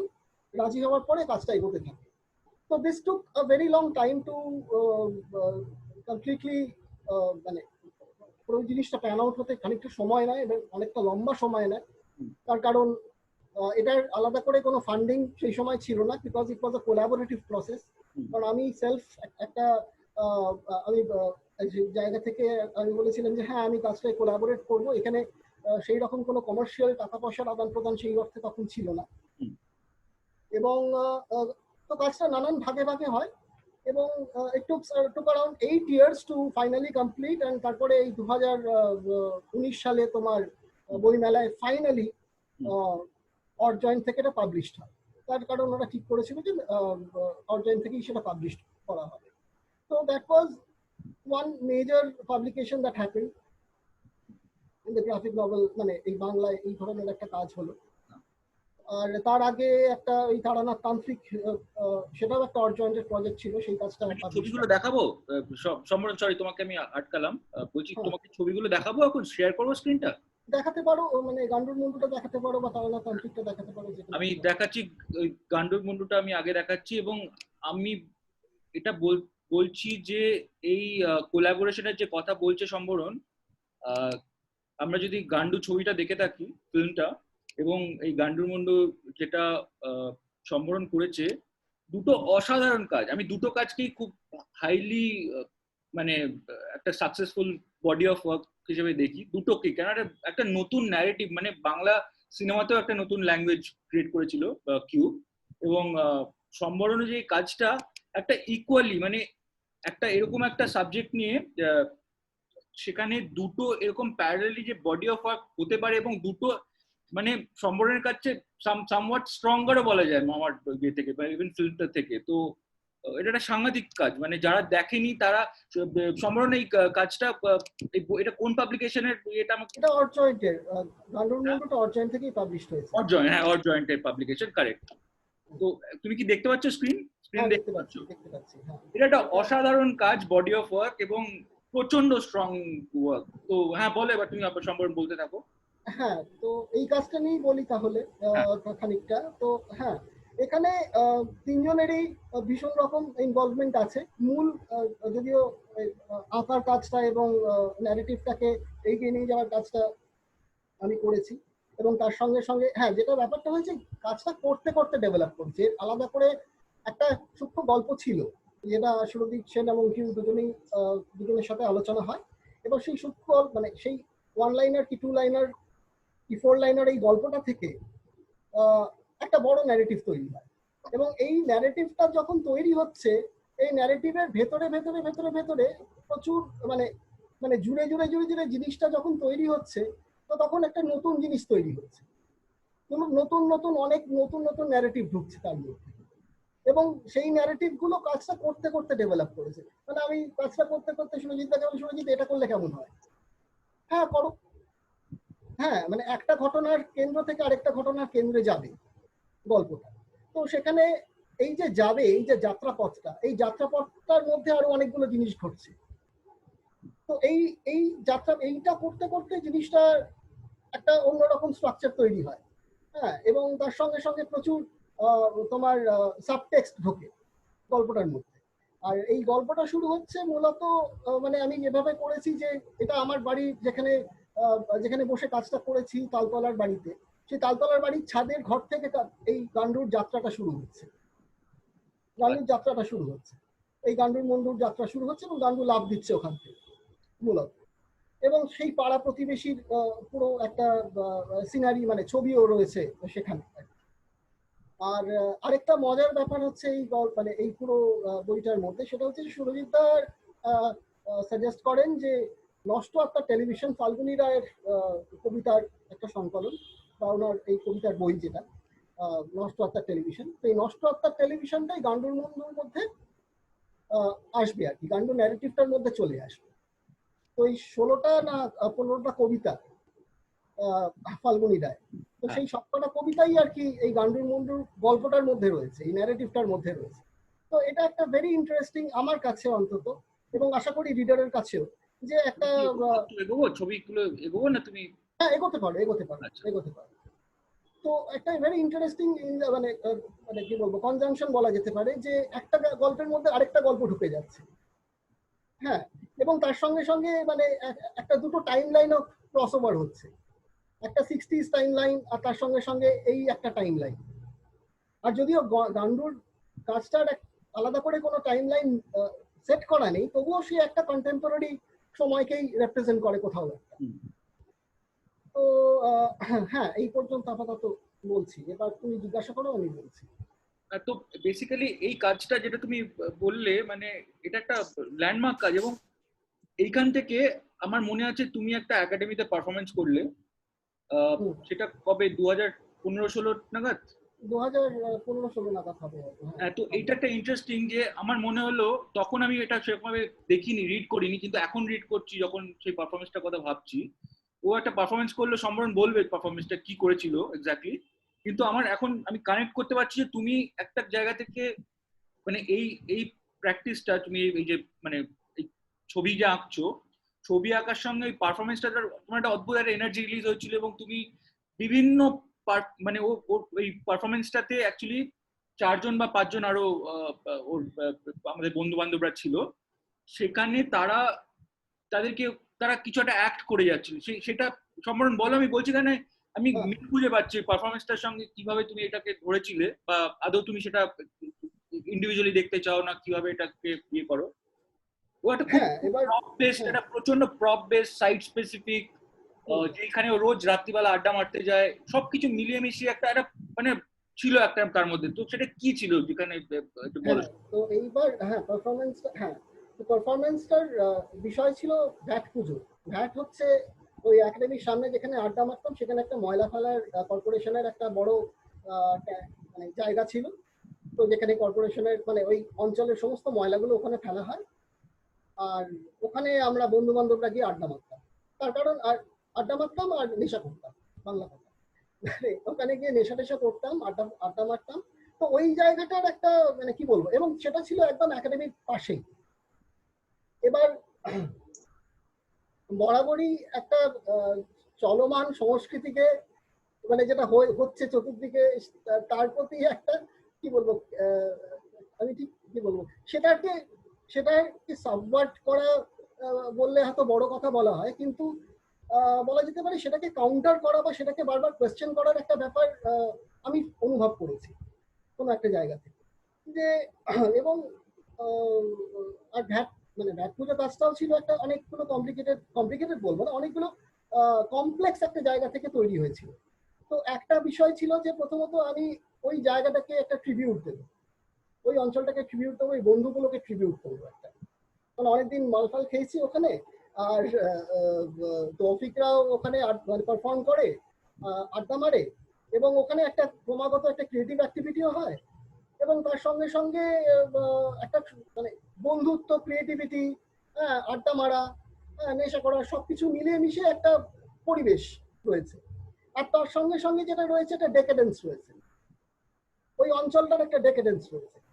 তো সেই সবকিছু মিলে আমার এই একটা ন্যারেটিভ তৈরি হয়, একটা মানে একটা ইচ্ছা হয় কাজ করার, যে আমি ওই ভ্যাটটাকে একটা ট্রিবিউট দেব, এবং আমি সকল বন্ধুদের নিয়ে আমি ওই জায়গাটা ভ্যাটটাকে ট্রিবিউট দেব। তো সেই কারণে একটা ন্যারেটিভ ভাবি, ব্যাট পুজো নাম ছিল না, ব্যাট পুজো এখন মনে পড়ে। ভ্যাট পুজো ন্যারেটিভ ভাবি, এবং সামহাও কিউও ইন্টারেস্টেড হয় বিষয়টাতে এবং বলে যে ঠিক আছে তুমি করো, আমি আমার বন্ধু নীলকে বলছি, সে মিউজিক দেবে এবং আমি শুট করব। তো ব্যাপারটা মানে যাই হোক, কিউ কোলাবোরেট করে এটার সঙ্গে। আর তারপরে আমি ওখানকার যারা বন্ধু বান্ধব ছিল তাদেরকেও বলি, তারাও আসে, এবং একটা মোটামুটি মাসখানেকের একটা ছোটখাটো একটা রিহার্সাল দিয়ে আমার বাড়ির ছাদে জিনিসটাকে আর কি রিয়েলাইজ করি, ওই কাজটা। তো এই ছিল আর কি বিষয়টার মোটামুটি ইয়ে। আচ্ছা, আমি এবার এই তোমার তারানাথ ওইটাও আমি হ্যাঁ। দেখাচ্ছি ছবিগুলো। হ্যাঁ। ওর স্টাইলটা খুব ইন্টারেস্টিং, এবং শঙ্কু আর ও দুজনের স্টাইল অ্যাবসলিউটলি ডিফারেন্ট তো ইন টার্মস অফ ইয়ে। তো তারানাথ তান্ত্রিক ছিল একটা অর্জয়েন্টেড প্রজেক্ট, যেটা তোমার কলকাতা লিট ফেস্টের সাথে একত্র হয়ে করা। সেটা হচ্ছে যে বেঙ্গলি আনক্যানি লিটারেচারের ওপর। তো বিভূতিভূষণ বন্দ্যোপাধ্যায়ের গল্প তারানাথ তান্ত্রিক, মানে উনি দুটো গল্প লিখেছিলেন। তো তারপরে ওনার ছেলে তারাদাস বন্দ্যোপাধ্যায় সিরিজ অফ গল্প লেখেন এই তারানাথ তান্ত্রিক চরিত্রটিকে নিয়ে। তো তো আমরা ওই তারানাথ তান্ত্রিকের গল্পগুলোকে কেন্দ্র করে একটা ইনস্টলেশন প্রজেক্ট করেছিলাম, সম্ভবত 2017 সালে এরকম ইনস্টলেশন প্রজেক্ট করেছিলাম। তার সঙ্গে সঙ্গে একটা গ্রাফিক নভেল লঞ্চ করেছিলাম। তো সেই গ্রাফিক নভেলটা এইটা যেটা দেখানো হচ্ছে। এবং তো হ্যাঁ, তো এইটা হচ্ছে এই তারাদাস বন্দ্যোপাধ্যায়ের একটি গল্পকে নিয়ে এই গ্রাফিক নভেলটা করা, এই তারানাথ তান্ত্রিক সিরিজের গল্প একটি নিয়ে এই গ্রাফিক নভেলটা করা, যেখানে সুরজিৎ সেন এবং কোলাবোরেট করেন এটার সঙ্গে, ন্যারেটিভটা ডেভেলপ করার সঙ্গে। তো এই গল্পটার ক্ষেত্রে চেষ্টা করেছি যে মানে সো-কল্ড লিনিয়ার ন্যারেটিভটাকে ব্রেকডাউন করে বা ভেঙে, বা সচরাচর আমরা গ্রাফিক নভেল বা কমিক্স বলতে যা মানে যেভাবে দেখে অভ্যস্ত, হ্যাঁ, সেটার বাইরে বেরিয়ে জিনিসটাকে একটু এক্সারসাইজ করি এবং সেখানে বাংলার কিছু এলিমেন্ট নিয়ে আসি। হ্যাঁ, মানে বাংলার এই এলিমেন্ট নিয়ে আসাটাও আমার কাছে খুব গুরুত্বপূর্ণ একটা ব্যাপার। বাংলার লেখার স্টাইলাইজেশন থেকে শুরু করে তার ক্যালেন্ডারের ডিজাইন ব্যবহার থেকে শুরু করে এই নানান বিষয় আর কি। তার সঙ্গে মানে মানে আমরা মানে মানে চাঁদকে যেভাবে দেখি আর কি, মানে চাঁদের যে মানে ক্যালেন্ডারের সঙ্গে চাঁদের যে ইয়েটা রয়েছে, মানে যে যাত্রাটা রয়েছে যেভাবে থাকে, তো সেই নানান এলিমেন্ট এইগুলো ব্যবহার করা হয়েছে। এবং সেখানেও একটা এই গল্পটার মধ্যেও চেষ্টা করা হয়েছে যে একটা অন্যরকম এলিমেন্টকে একটা এক্সপেরিমেন্টেশন করার, কন্টেন্টের জায়গা থেকে কন্টেন্টটাকে একটুখানি মানে কন্টেন্টটাকে ডিস্টর্ট করে নয়, কিন্তু কন্টেন্টটাকে এমনভাবে দেখার চেষ্টা করা যে কন্টেন্টটা দেখলে একাধারে গল্পটাও দেখা হবে এবং তার সঙ্গে সঙ্গে একটা অন্যরকম মানে একটা অন্য ভাবনাকেও আর কি উস্কে দেবে, একটা অন্য ভাবনাকে উস্কে দেবে। তো সেই তো এই বইটা এখন আপাতত বুক ফার্ম পাবলিশ করছে বইটা। বুক ফার্ম বলে একটি পাবলিকেশন, তো তারা পাবলিশ করছে, পাওয়া যাচ্ছে আর কি দোকানে। সম্বরণ, আমি এবার আবার চলে যাচ্ছি অনিন্দিতার কাছে। অনিন্দিতা ঘুমিয়ে পড়েনি তো?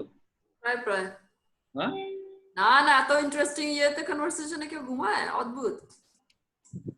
তো আবার চলে যাচ্ছি, খুব ভালো লাগলো কাজগুলো গো, সত্যি খুব ভালো লাগলো। আবার চলে যাচ্ছি ব্যাক টু এই ডায়ালগটা, যেখানে of course any expression is art, আমরা সেই জায়গা থেকে বলতে পারি। আমি কি তাহলে যে কোনো এক্সপ্রেশন করব সেটাই কি তাহলে আর্ট হিসেবে মানা হবে? মানে for instance in terms of performance কথাটাই বলছি, যদিও পারফরমেন্স আর্ট একটা পুরনো শব্দ, একটা পুরনো পিরিয়ডের ছিল, 50-60s এর রাদার, সেইখান থেকে আবার ওটা মানে একদম মানে হারিয়ে গেছিল, তারপরে আবার এখন আবার লাস্ট হয়তো 10-15 বছরে আবার রিভাইভ করেছে পারফরমেন্স আর্ট শব্দটার ইয়ে। অফকোর্স প্র্যাকটিস লোকে করে যাচ্ছে বডির সঙ্গে। আমি বলতে চাইছি অনিন্দিতার কাছে আমি জানতে চাইছি ওই বডি এবং বডিটা অ্যাজ আ মেটেরিয়াল বা টুল, যেটার মধ্যে একটা প্রাণ আছে, মানে বডি ইজ অ্যালাইভ, যেখানে art, any other art form is dead, মানে সেটা তো একটা অবজেক্ট। তো এইভাবে বডিটা কিভাবে তুমি দেখো, এবং body as a live subject বা অবজেক্ট, এই দ্বন্দ্বগুলো, মানে this things how do you locate in your practice, মানে বডি অ্যাজ অবজেক্ট, সাবজেক্ট। এবং এরপরে আরো জানতে চাই, যেটা আমি বলছিলাম, যে আমরা থিয়েটার, ডান্স, মিউজিক, এই যে ডিফারেন্ট প্র্যাকটিস গুলো, এটাকে আমরা কিভাবে পারফরমেন্সের সঙ্গে মানে জুড়তে পারি, আবার what is the difference clearly, এটা তুমি এটা নিয়ে তুমি বলো। অনেকগুলো প্রশ্ন একসাথে, অনেক সরি। একসাথে। হ্যাঁ, আর ফরচুনেটলি এগুলো সবকটাই অ্যাপ্লাই করছে আমার সাথে। So it's a good question. কারণ হচ্ছে যে আমি না সেপারেট করতে পারি না অনেক কিছু থেকেই নিজেকে। আমি বেসিক্যালি অনেক কিছু কম্বাইন করি আমার পারফরমেন্সে, অনেক অনেক কিছু কম্বাইন করি। লাইক অনেক সময় অনেক লোক দেখে বুঝতে বলবে যে কি আমার অনেক স্কাল্পচার এলিমেন্টস আছে। আবার অনেক সময় মনে হবে যে না ওয়েট, আমি কিভাবে বলি, আমি অনেক কিছু ঢুকাই আমার পারফরমেন্সে। খুব সিম্পলিফাইডও না আমার, মিনিমালিস্টও না আমার কাজ। মেটেরিয়াল ওয়াইজ অনেক কমপ্লেক্স, এনার্জি ওয়াইজ অনেক কমপ্লেক্স, স্পেস ওয়াইজ অনেক কমপ্লেক্স। তারপরে কনসেপ্টটাকে আবার লেয়ার্ড কনসেপ্ট নিয়ে কাজ করি। ফার্স্ট ইম্পর্টেন্ট লেয়ার যেটা আমার সব পারফরমেন্সেই থাকে, সেটা থাকে আর্থ হাইলাইটেড, আর্থ লাইফ অ্যান্ড ডেথ, আর্থ বেসিক্যালি আমরা ওর উপরে আছি, আর্থ যেটা আমরা নিচে থাকে, যেটাকে মুখের সামনে আনছি। এগেন আর্থটাকে আমি ভীষণ ভাবে হ্যান্ডেল করি, এনার্জি দিয়ে বার্ন করে। সেখানে আবার এনার্জি ভীষণ ভাবে ইনভলভ, এত লেভেলের এনার্জি ইনভলভ যে অনেক সময় মনে হয় যে ইম্পসিবল ওয়েতে এনার্জিটা ইউজ করি, জাস্ট ইম্পসিবল ওয়েতে। লোকেরা হার্ড ওয়ার্ক করে একটা আলাদা জিনিস, কিন্তু অ্যাট এ স্ট্রেচ অত হেভি মেটেরিয়ালটাকে নিয়ে ড্রয়িং করা দেওয়ালে, যেটা ওভার দ্য পিরিয়ড আমার মাসল খুব, আপার বডি খুব স্ট্রং এন্ড মাসল হয়ে গেছে, যেটা আমি দেখলেই আমি বুঝতে পারি যে জাস্ট বিকজ আমি এত রিপিটেড এনার্জিটাকে ইউজ করেছি। এগেইন এখানে একটা আরো কনসেপ্ট তোমাকে বলি, আমি পারপাসলি বার্ন করি। It's a kind of therapy and injuring myself. It's again another psychological aspect কাজ করে। আমি যদি ওই বার্নিং আর পেন যদি না করি, তাহলে ওই পারফরমেন্সের মানেটা দাঁড়াবে না আমার জন্য, আর ওই পারফরমেন্সের ওই জায়গাটাতে আমি নিয়ে যেতে পারবো না। I have to bear the pain and the process. So again, তারপরে তোমার কোশ্চেন ছিল থিয়েটার এন্ড ডান্স, এইগুলোকে আমরা কিভাবে পারফরমেন্সের সঙ্গে যুক্ত করব? একটা হচ্ছে এর মধ্যে কি কোনো মানে is there a similarity between them and what is the similarity আছে এবং সিমিলারিটি আছে। হ্যাঁ, ঠিক, গুড কোশ্চেন। সরি, তোমাকে পুরো বুঝলাম আমি কোশ্চেনটা। আমি তোমাকে এক্সাম্পল দিয়ে বলতে পারি, কারণ হচ্ছে আমার পারফরমেন্সের ট্রেনিং ছিল না, আমি কোনো স্টাডি করিনি, কিন্তু আমার প্রসেসটাই আমার ট্রেনিং হচ্ছে। আর প্রসেসের মধ্যে বোঝার পর নিজের একটা জায়গা তৈরি করাটা আমার প্রসেসের থ্রুতে আমি নিজেকে ইয়ে করেছি, ডিসকভার করার চেষ্টা করেছি। সে ফর এক্সাম্পল 2015-এ আমি একটা কাজ করি ইন্ডিয়া আর্ট ফেয়ারে, সেটার নাম ছিল everything ends and everything matters, যেখানে আমি first time NSD, Chandigarh, Assam, 3-4টা থিয়েটার কলেজের, ইউনিভার্সিটির লোকেদের সঙ্গে কোলাবরেট করলাম। কোলাবরেট করার পর কোলাবরেট করার সময় আমি ওদের ডিসিপ্লিন, ওদের এডুকেশন তা বুঝলাম, কারণ হচ্ছে আমি নিজের একটা আইডিয়া কনসিভ করেছি, আমি ওদের সাথে কোলাবোরেট করার কথা আমি ভেবেছি যে কি আমি এরকম একটা কাজ করব। ওদেরকে যখন আমি বোঝাবার চেষ্টা করছি, ওরা কিন্তু নিজের ল্যাঙ্গুয়েজে বুঝছে আর নিজের ল্যাঙ্গুয়েজটাই রাখার চেষ্টা করছে। তো ওখান থেকে আমার বেসিক্যালি থিয়েটারের ল্যাঙ্গুয়েজটা বোঝা হলো আর ওদেরকে ইয়ে করা হলো, বোঝাবার চেষ্টা করলাম যে তোমার এই জিনিসগুলো আমি নেবো আর এই জিনিসগুলো তোমাকে ছাড়তে হবে। আর ওদের আন্ডু করাটাও কোয়াইট চ্যালেঞ্জিং, নট পসিবল। যেমন কি আন্ডুর একটা এক্সাম্পল আমার তরফ থেকে বলি, আমি পারফরমেন্সে ল্যাঙ্গুয়েজ ইউজ করতে চাইনি, এনি সেন্টেন্স অর ল্যাঙ্গুয়েজ, কিন্তু ওটা ওয়ান অফ দ্য ইম্পর্টেন্ট টুল। আমি আবার বডি ল্যাঙ্গুয়েজ ইউজ করতে চেয়েছি, কিন্তু ওদের বডি ল্যাঙ্গুয়েজের এক্সপ্রেশনের টুলটা ডিফারেন্ট দেন মাই টুল, কারণ আমি আবার মিনিমাল এক্সপ্রেশনে বিলিভ করি আর ম্যাক্সিমাম ইম্প্যাক্ট এক্সপেক্ট করছিলাম, মানে আমার কম্পোজিশন ওয়াইজে। তো এটা কাইন্ড অফ ওদের সাথে বসে সপ্তাহের পর সপ্তাহে আমরা নেগোশিয়েট, টানা হিচড়া করলাম, তুমি এটা করবে না, আমি এটা করবো না, তুমি এটা করবে না, এটা আমি করবো না। কিন্তু আলটিমেটলি আমার বোঝা হলো যে ওদের ডিসিপ্লিনটা দিয়ে আমি কি নিতে পারি, আর ওদেরও বোঝা হলো যে আমি কিভাবে এক্সপ্রেস করতে পারি। তো বলার উদ্দেশ্য অফকোর্স মার্জ করে কোথাও একটা জায়গা, তাই জন্য ট্যাঙ্গো হতে পারে, it's a real good tango, even ডান্সারের সাথেও হতে পারে সেম জিনিস। কিন্তু এখানে আর্টিস্টের নিজের ভিশন এন্ড আর্টিস্টের একটা জায়গায় কোথাও যেন আন্ডারস্ট্যান্ডিং থাকে যে এটা পারফরমেন্সের জায়গার লাইন হচ্ছে, এর পরের লাইনটা ব্রেক করা মানেই হচ্ছে অন্য ফিল্ডে ঢোকা। আর যখন তুমি অন্য ফিল্ডে ঢুকছো, তো ওই ফিল্ডটাকে যেন মানে ওই ফিল্ডটা থেকে যেন তুমি দূরে থাকো। So a fine line ta kind of only artist can understand, and artist can basically pick and leave. তো আমার বলতে পারিস যে কি, আমি বলতে পারি যে থিয়েটারের সঙ্গে আমি কাজ করে ওই এক্সপিরিয়েন্সটা হয়েছে, বুঝেছি যে কি ওভারল্যাপ করে, কিন্তু আর্টিস্ট চুজ করে কোথায় তোমাকে ইয়ে করতে হবে। am I like satisfying answer দিলাম? কাইন্ড অফ, হ্যাঁ। আর আবার তোমার যে কাজ দেখেছে, অনেকেই তোমার কাজটা ভিডিও দেখতে চাইছে অনিন্দিতার, বাট আনফরচুনেটলি এই আড্ডাটা একটা আড্ডার মতোই আমরা রাখছি, এখানে আমরা অ্যাকচুয়ালি ভিডিও দেখাতে চাইছি না, মানে জাস্ট স্পেশালি আমরা পারফরমেন্স, হ্যাঁ আমি বলছি আজকে আমরা পারফরমেন্স নিয়ে কথা বলবো, আমরা ভাববো, ইমাজিন করবো। তো this were the basic idea, যার জন্য আমি বলেছিলাম যে না আমি কিন্তু কয়েকটা স্টিলই দেখতে চাই তোমার পারফরমেন্স, কারণ আমরা গল্প করবো আমরা I mean people were requesting to see some videos. একটা আরো কথা বলতে চাইছিলাম, যেহেতু আমি গ্রাফিক আর কমিক্স এর ইয়েতে ফিল্ডে কথা বলছি, যেটা শান্তন তুই আমাকে বলেছিলিস আর আমি বিলিভ করি, আমরা কোথাও না কোথাও একটা মেসেজ দিই, সেই মেসেজটা খুব ইম্পর্টেন্ট হয়ে দাঁড়ায়। হয়তো সব মিডিয়ামে লোকেরাই মেসেজ দেয়, কিন্তু আমাদের মেসেজটা যেন কোন জায়গা কোন কিভাবে বলি, শান্তন হেল্প করতে পারবি?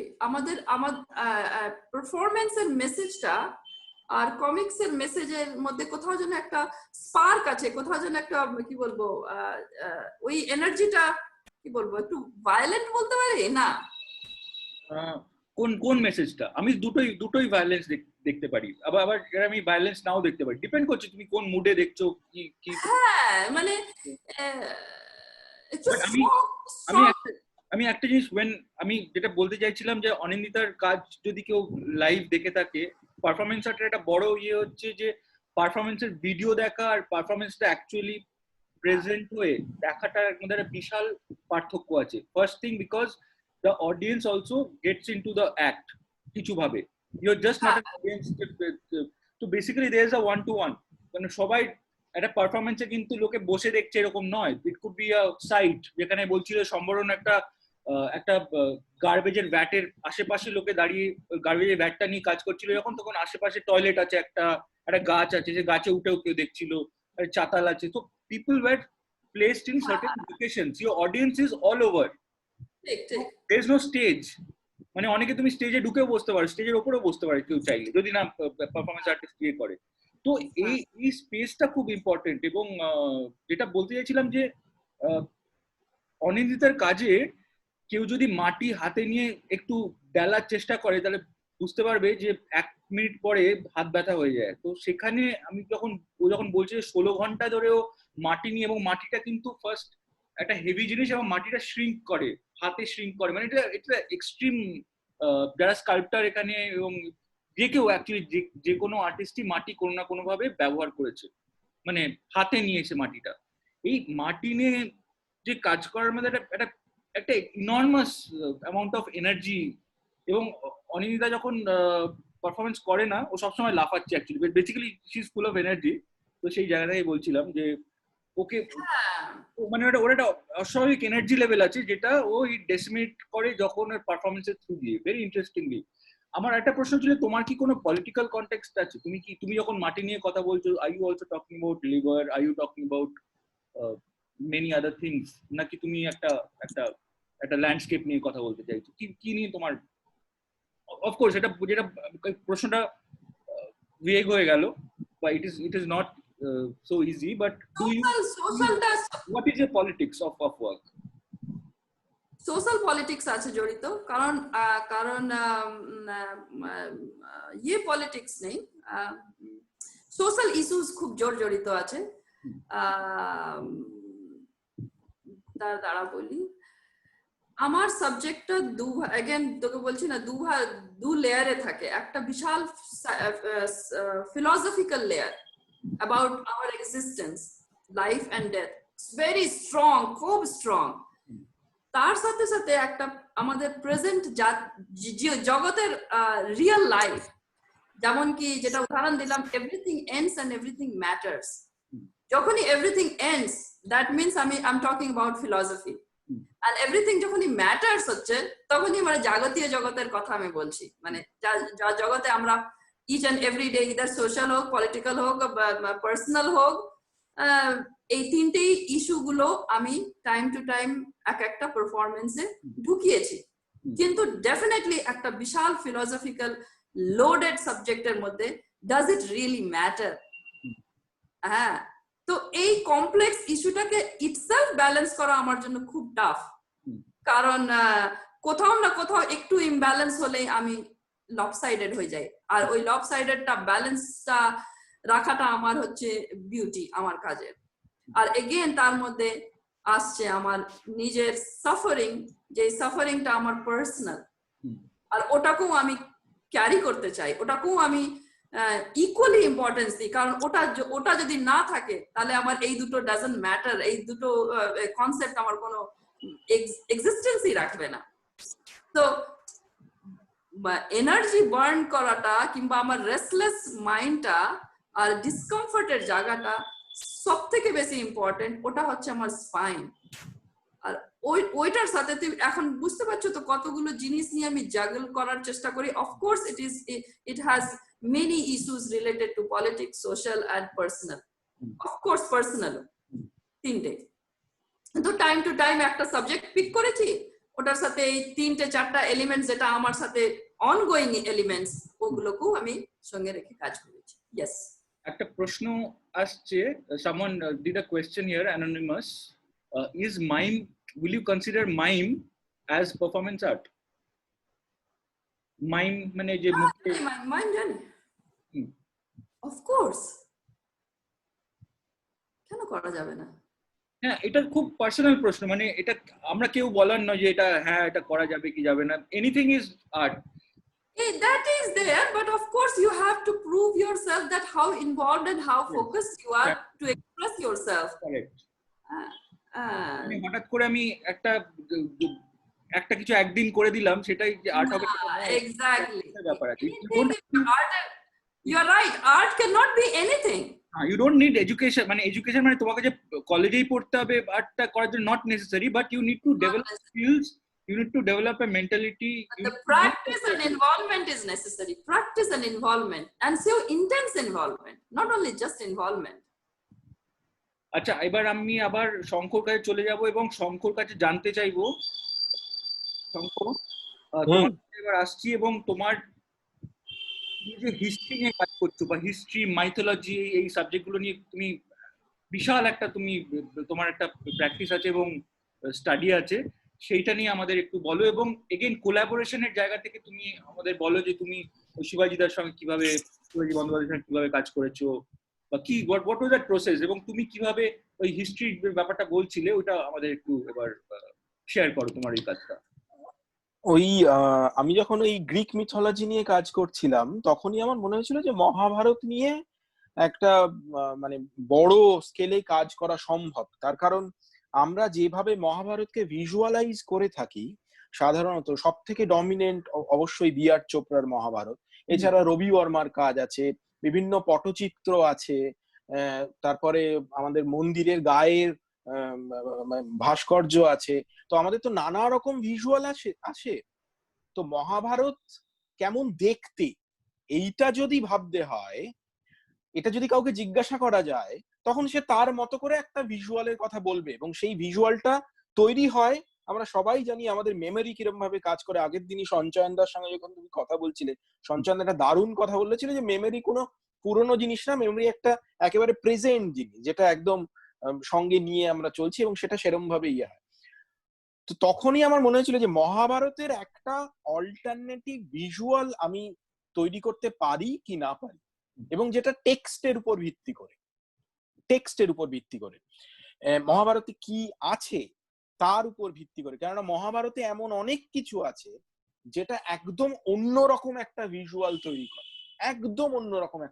তৈরি করে, যেরকম অনেকেই আমরা জানি না, একটু যারা ভিজুয়াল নিয়ে চর্চা করে তারা জানে যে আমাদের এই যে দেবদেবীদের মধ্যে সূর্য এমন একটা দেবতা যার পায়ে জুতো আছে। জুতো ছাড়া সূর্যের কোনো আইকন তৈরি হয় না। এবার কল্পনা করে দেখো একটা দেবতা যে বুট পরে আছে। আমি ছবি এনেছি, তুমি ছবিটা খোলো একটু, রেফারেন্স বলে যে ফোল্ডারটা, ওটা খোলো।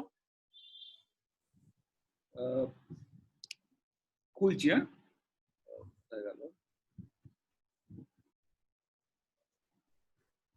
তো এই দিল্লিতে কাজ করার সময়ই আমি ওই তখন থেকেই মহাভারত নিয়ে খুবই মানে আগ্রহী হয়ে পড়ি, এবং ওখানে মানে সৌভাগ্যবশত ওখানে রেফারেন্স বলে একটা ফোল্ডার আছে, একদম শেষের ছবিটা খোলো, সব খুলতে হবে, একদম শেষের ছবিটা বন্ধ করে দাও, শেষের ছবি এই যে আগেরটা। হ্যাঁ, ধরো এই বুটটা, এটা তো একেবারে আধুনিক বুট। এটা যখন আমি ইন্টারনেটে সার্চ করেছি সুপার কুল বুটস বলে, ঠিক আছে, এই বুটটা বেরিয়েছে। এটা হচ্ছে একদম আধুনিক। ঠিক এই বুটটাই এর আগের ব্যাক করো, এর আগের ছবিটা। হ্যাঁ, এইটা হচ্ছে কোণারকের সূর্য মূর্তি। আবার এগিয়ে যাও, পরে দেখো না, এই উল্টো দিকে যাচ্ছ। আচ্ছা চলো, বেশি তো ছবি নেই, চলো। এইটা না, ধরো এইটা কনিষ্ক জুতো পরা, তারপরে চলো। এই ছবিগুলো সব এএসআই তে, মানে আর্কিওলজিক্যাল সার্ভে অফ ইন্ডিয়া আমারই নেওয়া। ও হ্যাঁ, এই ছবিটাই। এইটা মানে যে কোনো কেউ আর কি ইন্টারনেটে সার্চ করে দেখতে পারো। সূর্য কিন্তু এইরকম নি লেন্থের বুট পরে। হ্যাঁ, এবার ইন্টারনেটে যে কেউ সার্চ করে দেখতে পারে এটা। এবার একটা দেবতা সে নি লেন্থের লেদার বুট পরে, এইটা চট করে লোককে বললে না, লোকের চমকে যাবে যে আরে এটা তো খেয়াল করিনি। এবার তুমি তাহলে তাকে যখন পুজো করবে, ধরো তাকে পায়ে গঙ্গা জল ঢালছো, ওই লেদার বুটটার উপরে গঙ্গা জল ঢালছো। তুমি ভাবো তোমার মিথ নিয়ে দেবতার যে মানে তোমার যে ধারণা, সেটা কিরম ভাবে চেঞ্জ হচ্ছে। তুমি গঙ্গা জলটা ঢালছো, তুমি গাঁদা ফুল দিচ্ছ ওই লেদার বুটটার উপরে। এবার আমার মনে হয় এরকম মহাভারতে প্রচুর বর্ণনা আছে, অনেক কিছু আছে যেখানে আমরা নতুন করে একটা ভিজুয়াল আইডেন্টিটি তৈরি করতে পারি। এবং সেগুলো তৈরি করা সম্ভব শব্দ দিয়ে। মহাভারতে মানে যখন টেক্সট রিড করছো, ছোট ছোট শব্দ আছে, যে শব্দগুলো ভাঙলে সেই শব্দগুলো দিয়ে একটা অন্যরকম জার্নি হতে পারে। এবং এইটা থেকেই আমার তখন মনে হচ্ছিল যে একটা অল্টারনেটিভ ভিজুয়াল আইডেন্টিটি তৈরি করা সম্ভব। এবং যে আইডেন্টিটিতে আমরা যেভাবে দেখি, আমরা বেসিক্যালি যে আইকন গুলো দেখি, রবি বর্মার একরকম, সেটা তো একটা ভীষণ ভাবে এটা মানে ওদের যে পারিবারিক পোশাক আশাক তাই দিয়েই ইয়ে করেছেন, এবং সেটা তার মধ্যে মানে যে ধরনের পোশাক আশাক দেখা যায়, মহাভারতের যে সময়কাল, রচনার সময়কাল, আমি সেটার কথা বলছি, সেই সময়কাল, ওই সময়টাকে যদি আমরা পিরিয়ড যদি অ্যাড্রেস করতে চাই, তাহলে কি পোশাক আশাক হবে, প্রথমে আমার এইভাবে মাথায় ঘুরছিল। কি তার আর্কিটেকচার হবে, কি তার ইয়ে হবে, কেননা আমরা এদিকে ধরো সাঁচি ভারতের আগের আর্কিটেকচার প্রায় কিছু পাওয়াই যায় না। ঠিক আছে, কি হতে পারে, কি বর্ণনা আছে, টেক্সটে কি আছে, বারবার পড়া, এই করে করে দেখা, এবং Indo European language speaking people কিভাবে তাদের জীবন ধারণ করতো, এইভাবে দেখা জিনিসটা, শুরুটা এইখান থেকে হলো। এবং তারপরে তোমার ধরো মিউজিয়ামে গিয়ে মিউজিয়ামের মানে ছোট ছোট অ্যান্টিকুইটি আর্টিফ্যাক্ট স্টাডি করে করে তাদের তাদের ইয়েগুলো দেখা। এবং একটা কার্ড করিয়েছিলাম এসে, তখনই আমি বুঝেছিলাম যে আমার অফিসের চাকরি হচ্ছে না, কারণ অসম্ভব ফাঁকি মারা শুরু করেছিলাম। মানে আজ বলছি দাঁতে ব্যথা, কাল বলছি বাথরুমের কল ইয়ে হয়ে গেছে, তো জলে ঘর ভরে গেছে, আসলে আমি গেছি মিউজিয়াম। তো এরকম দিনের পর দিন ওদেরকে ঠকিয়ে টাকা নিতে খুব গায়ে লাগছিল, বুঝতে পারছো তো। আর এদিকে আমি একটা ইম্পর্টেন্ট রিসোর্স, আমার উপর অনেকটা ভরসা করে থাকে, তো আমি একদিন চাকরিটা ছেড়ে দিই, ছেড়ে দিয়ে আমি কলকাতায় চলে আসলাম 2012 সালে। এবং মানে খুবই একটা তাই নিয়ে বাড়ির লোক খুব সাপোর্ট করেছে, মানে মা বাবা যে আমাকে তাতে খুব একটা ভয়ে বের করে দেয়নি, এটা একটা খুব বড় ব্যাপার। এবং এসে আমি চাইছিলাম আমি নিজের মতো সময় নিয়ে, এবং তখনই আমি একটা কাজ করেছিলাম কিরাত অর্জুন বলে, প্রথমে একটা অসুর নিয়ে কাজ করেছিলাম, যেটা এই সময় বেরিয়েছিল ব্ল্যাক এন্ড হোয়াইটে, ওটা ওদের পুজোর ইয়ের জন্য ওরা বের করেছিল। এবং তারপরে কিরাত অর্জুন নিয়ে তখন অনেক দিন আগে, মানে তখনই মানে ওই 2010 11 ওই সময় থেকেই মোটামুটি এই এই মহাভারতের মিথোলজি পোকাটা মাথায় নড়ে, এবং তখন থেকেই নানা রকম ভাবে অন্যরকম অল্টারনেটিভ আইডেন্টিটি দেওয়া সম্ভব কিনা। যেমন ধরো ইন্দ্রর একটা প্রতিশব্দ হচ্ছে পুরন্দর, যেটা বেদে পাওয়া যায়। এবার পুরন্দর শব্দটার অর্থ পুর মানে সিটি, যে একই জিনিস তুমি সেন্ট পিটসবুর্গ, বুর্গ মানেও সিটি, ইন্দো ইউরোপিয়ান ল্যাঙ্গুয়েজে আছে। পুরন্দর মানে যে সিটি ডেস্ট্রয় করে। আচ্ছা, এটা যদি তুমি ক্রিয়াভিত্তিক ইয়ে দিয়ে ভাঙো, তাহলে যে সিটি ডেস্ট্রয় করে সে হচ্ছে পুরন্দর। ইন্দ্রের এবার দেখা যাচ্ছে যে ইন্দ্র একটা পোস্ট, ইন্দ্র কোনো রাজা নয়, এটা রাজার পোস্ট, এটা কোনো বিশেষ ব্যক্তি নয় যে একবার ছিল তারপর নিয়ে হয়ে গেল। তো এরকম করে বলতে পারো এই দেবতাগুলোর না একটা মানবায়ন হচ্ছে, দেবতাগুলোর একটা ফিজিক্যাল এন্টিটি তৈরি হচ্ছে। এবং তারপরে দেখা যাচ্ছে তার মধ্যে কিভাবে ওই মহাভারতের তৈরির একটা ইতিহাস আছে 1000 বছরের, তার মধ্যে কাস্ট পলিটিক্স এর একটা আছে, কালার পলিটিক্স আছে, তার মধ্যে ফেমিনিজমের ডিসকোর্স আছে, অনেক কিছু আছে। তো সেইগুলো ডিফারেন্ট কমিউনিটি আছে, তাদের সঙ্গে কিভাবে পলিটিক্যালি ইয়ে হচ্ছে সেইগুলো, এই যে অনেক মানে কন্টেম্পোরারি লুক দিয়ে দেখা সম্ভব। এটাকে রিলিজিয়াস গ্রন্থ তো কোনোদিনই না, মানে এটাকে চিরকালই লোকজন রিলিজিয়াস নিয়ে, মানে এখন তাও লোকজন হঠাৎ সবকিছুকেই রিলিজিয়াস করে দেওয়ার একটা মানে প্রবণতা জেগেছে। মানে কিছুদিন আগে অব্দিও মহাভারতকে রিলিজিয়াস গ্রন্থ বলতে, মানে লোকে এরকম বলতো যে বাড়িতে মহাভারত লাগলে অশান্তি হবে, এরকম একটা ব্যাপার। মহাভারত কিনতো না, মানে কালীপ্রসন্ন সিংহ যখন মহাভারত অনুবাদ করেছিলেন, তখন লোকের বাড়ি বাড়ি গিয়ে বিনে পয়সায় পৌঁছে দিয়ে আসতেন, তাও লোকে নিত না মহাভারত। মানে আমি মনে করি না তা এমন কিছু পাল্টেছে আমাদের দেশ, সেই মানে 150-200 বছরে একই রকম রয়ে গেছে। ওই সম্বরণ একটু আগে যেটা বললো, ওই অমিতাভ বচ্চনের শরীর খারাপের ব্যাপার, ওই একই চণ্ডী মণ্ডপ, মানে এমন কিছু পাল্টায়নি। মানে আমাদের এটা রোজকার খবরের কাগজ খুললেই দেখা যায়, বা লোকজনের আচরণ, ফেসবুকে লোকজনের কথোপকথন দেখলেই দেখা যায়, এমন কিছু পাল্টায়নি। তো এই সময়ই আমার মনে হয় যে আমি যদি টেক্সটটা লিখি, প্রথমে আমি ভেবেছিলাম বাংলায় করব। তো এখানে একজন খুব বড়, সব থেকে বড় মানে পাবলিশিং হাউস, সেখানে গেলাম, তারা বললো না আমরা বাংলায় করব না, আপনি যদি অন্য কোনো ভাষায় করেন তাহলে আমরা বাংলায় সেটা অনুবাদ করব। ঠিক আছে, আমি বললাম যে ভালো কথা, তাহলে তাই করব।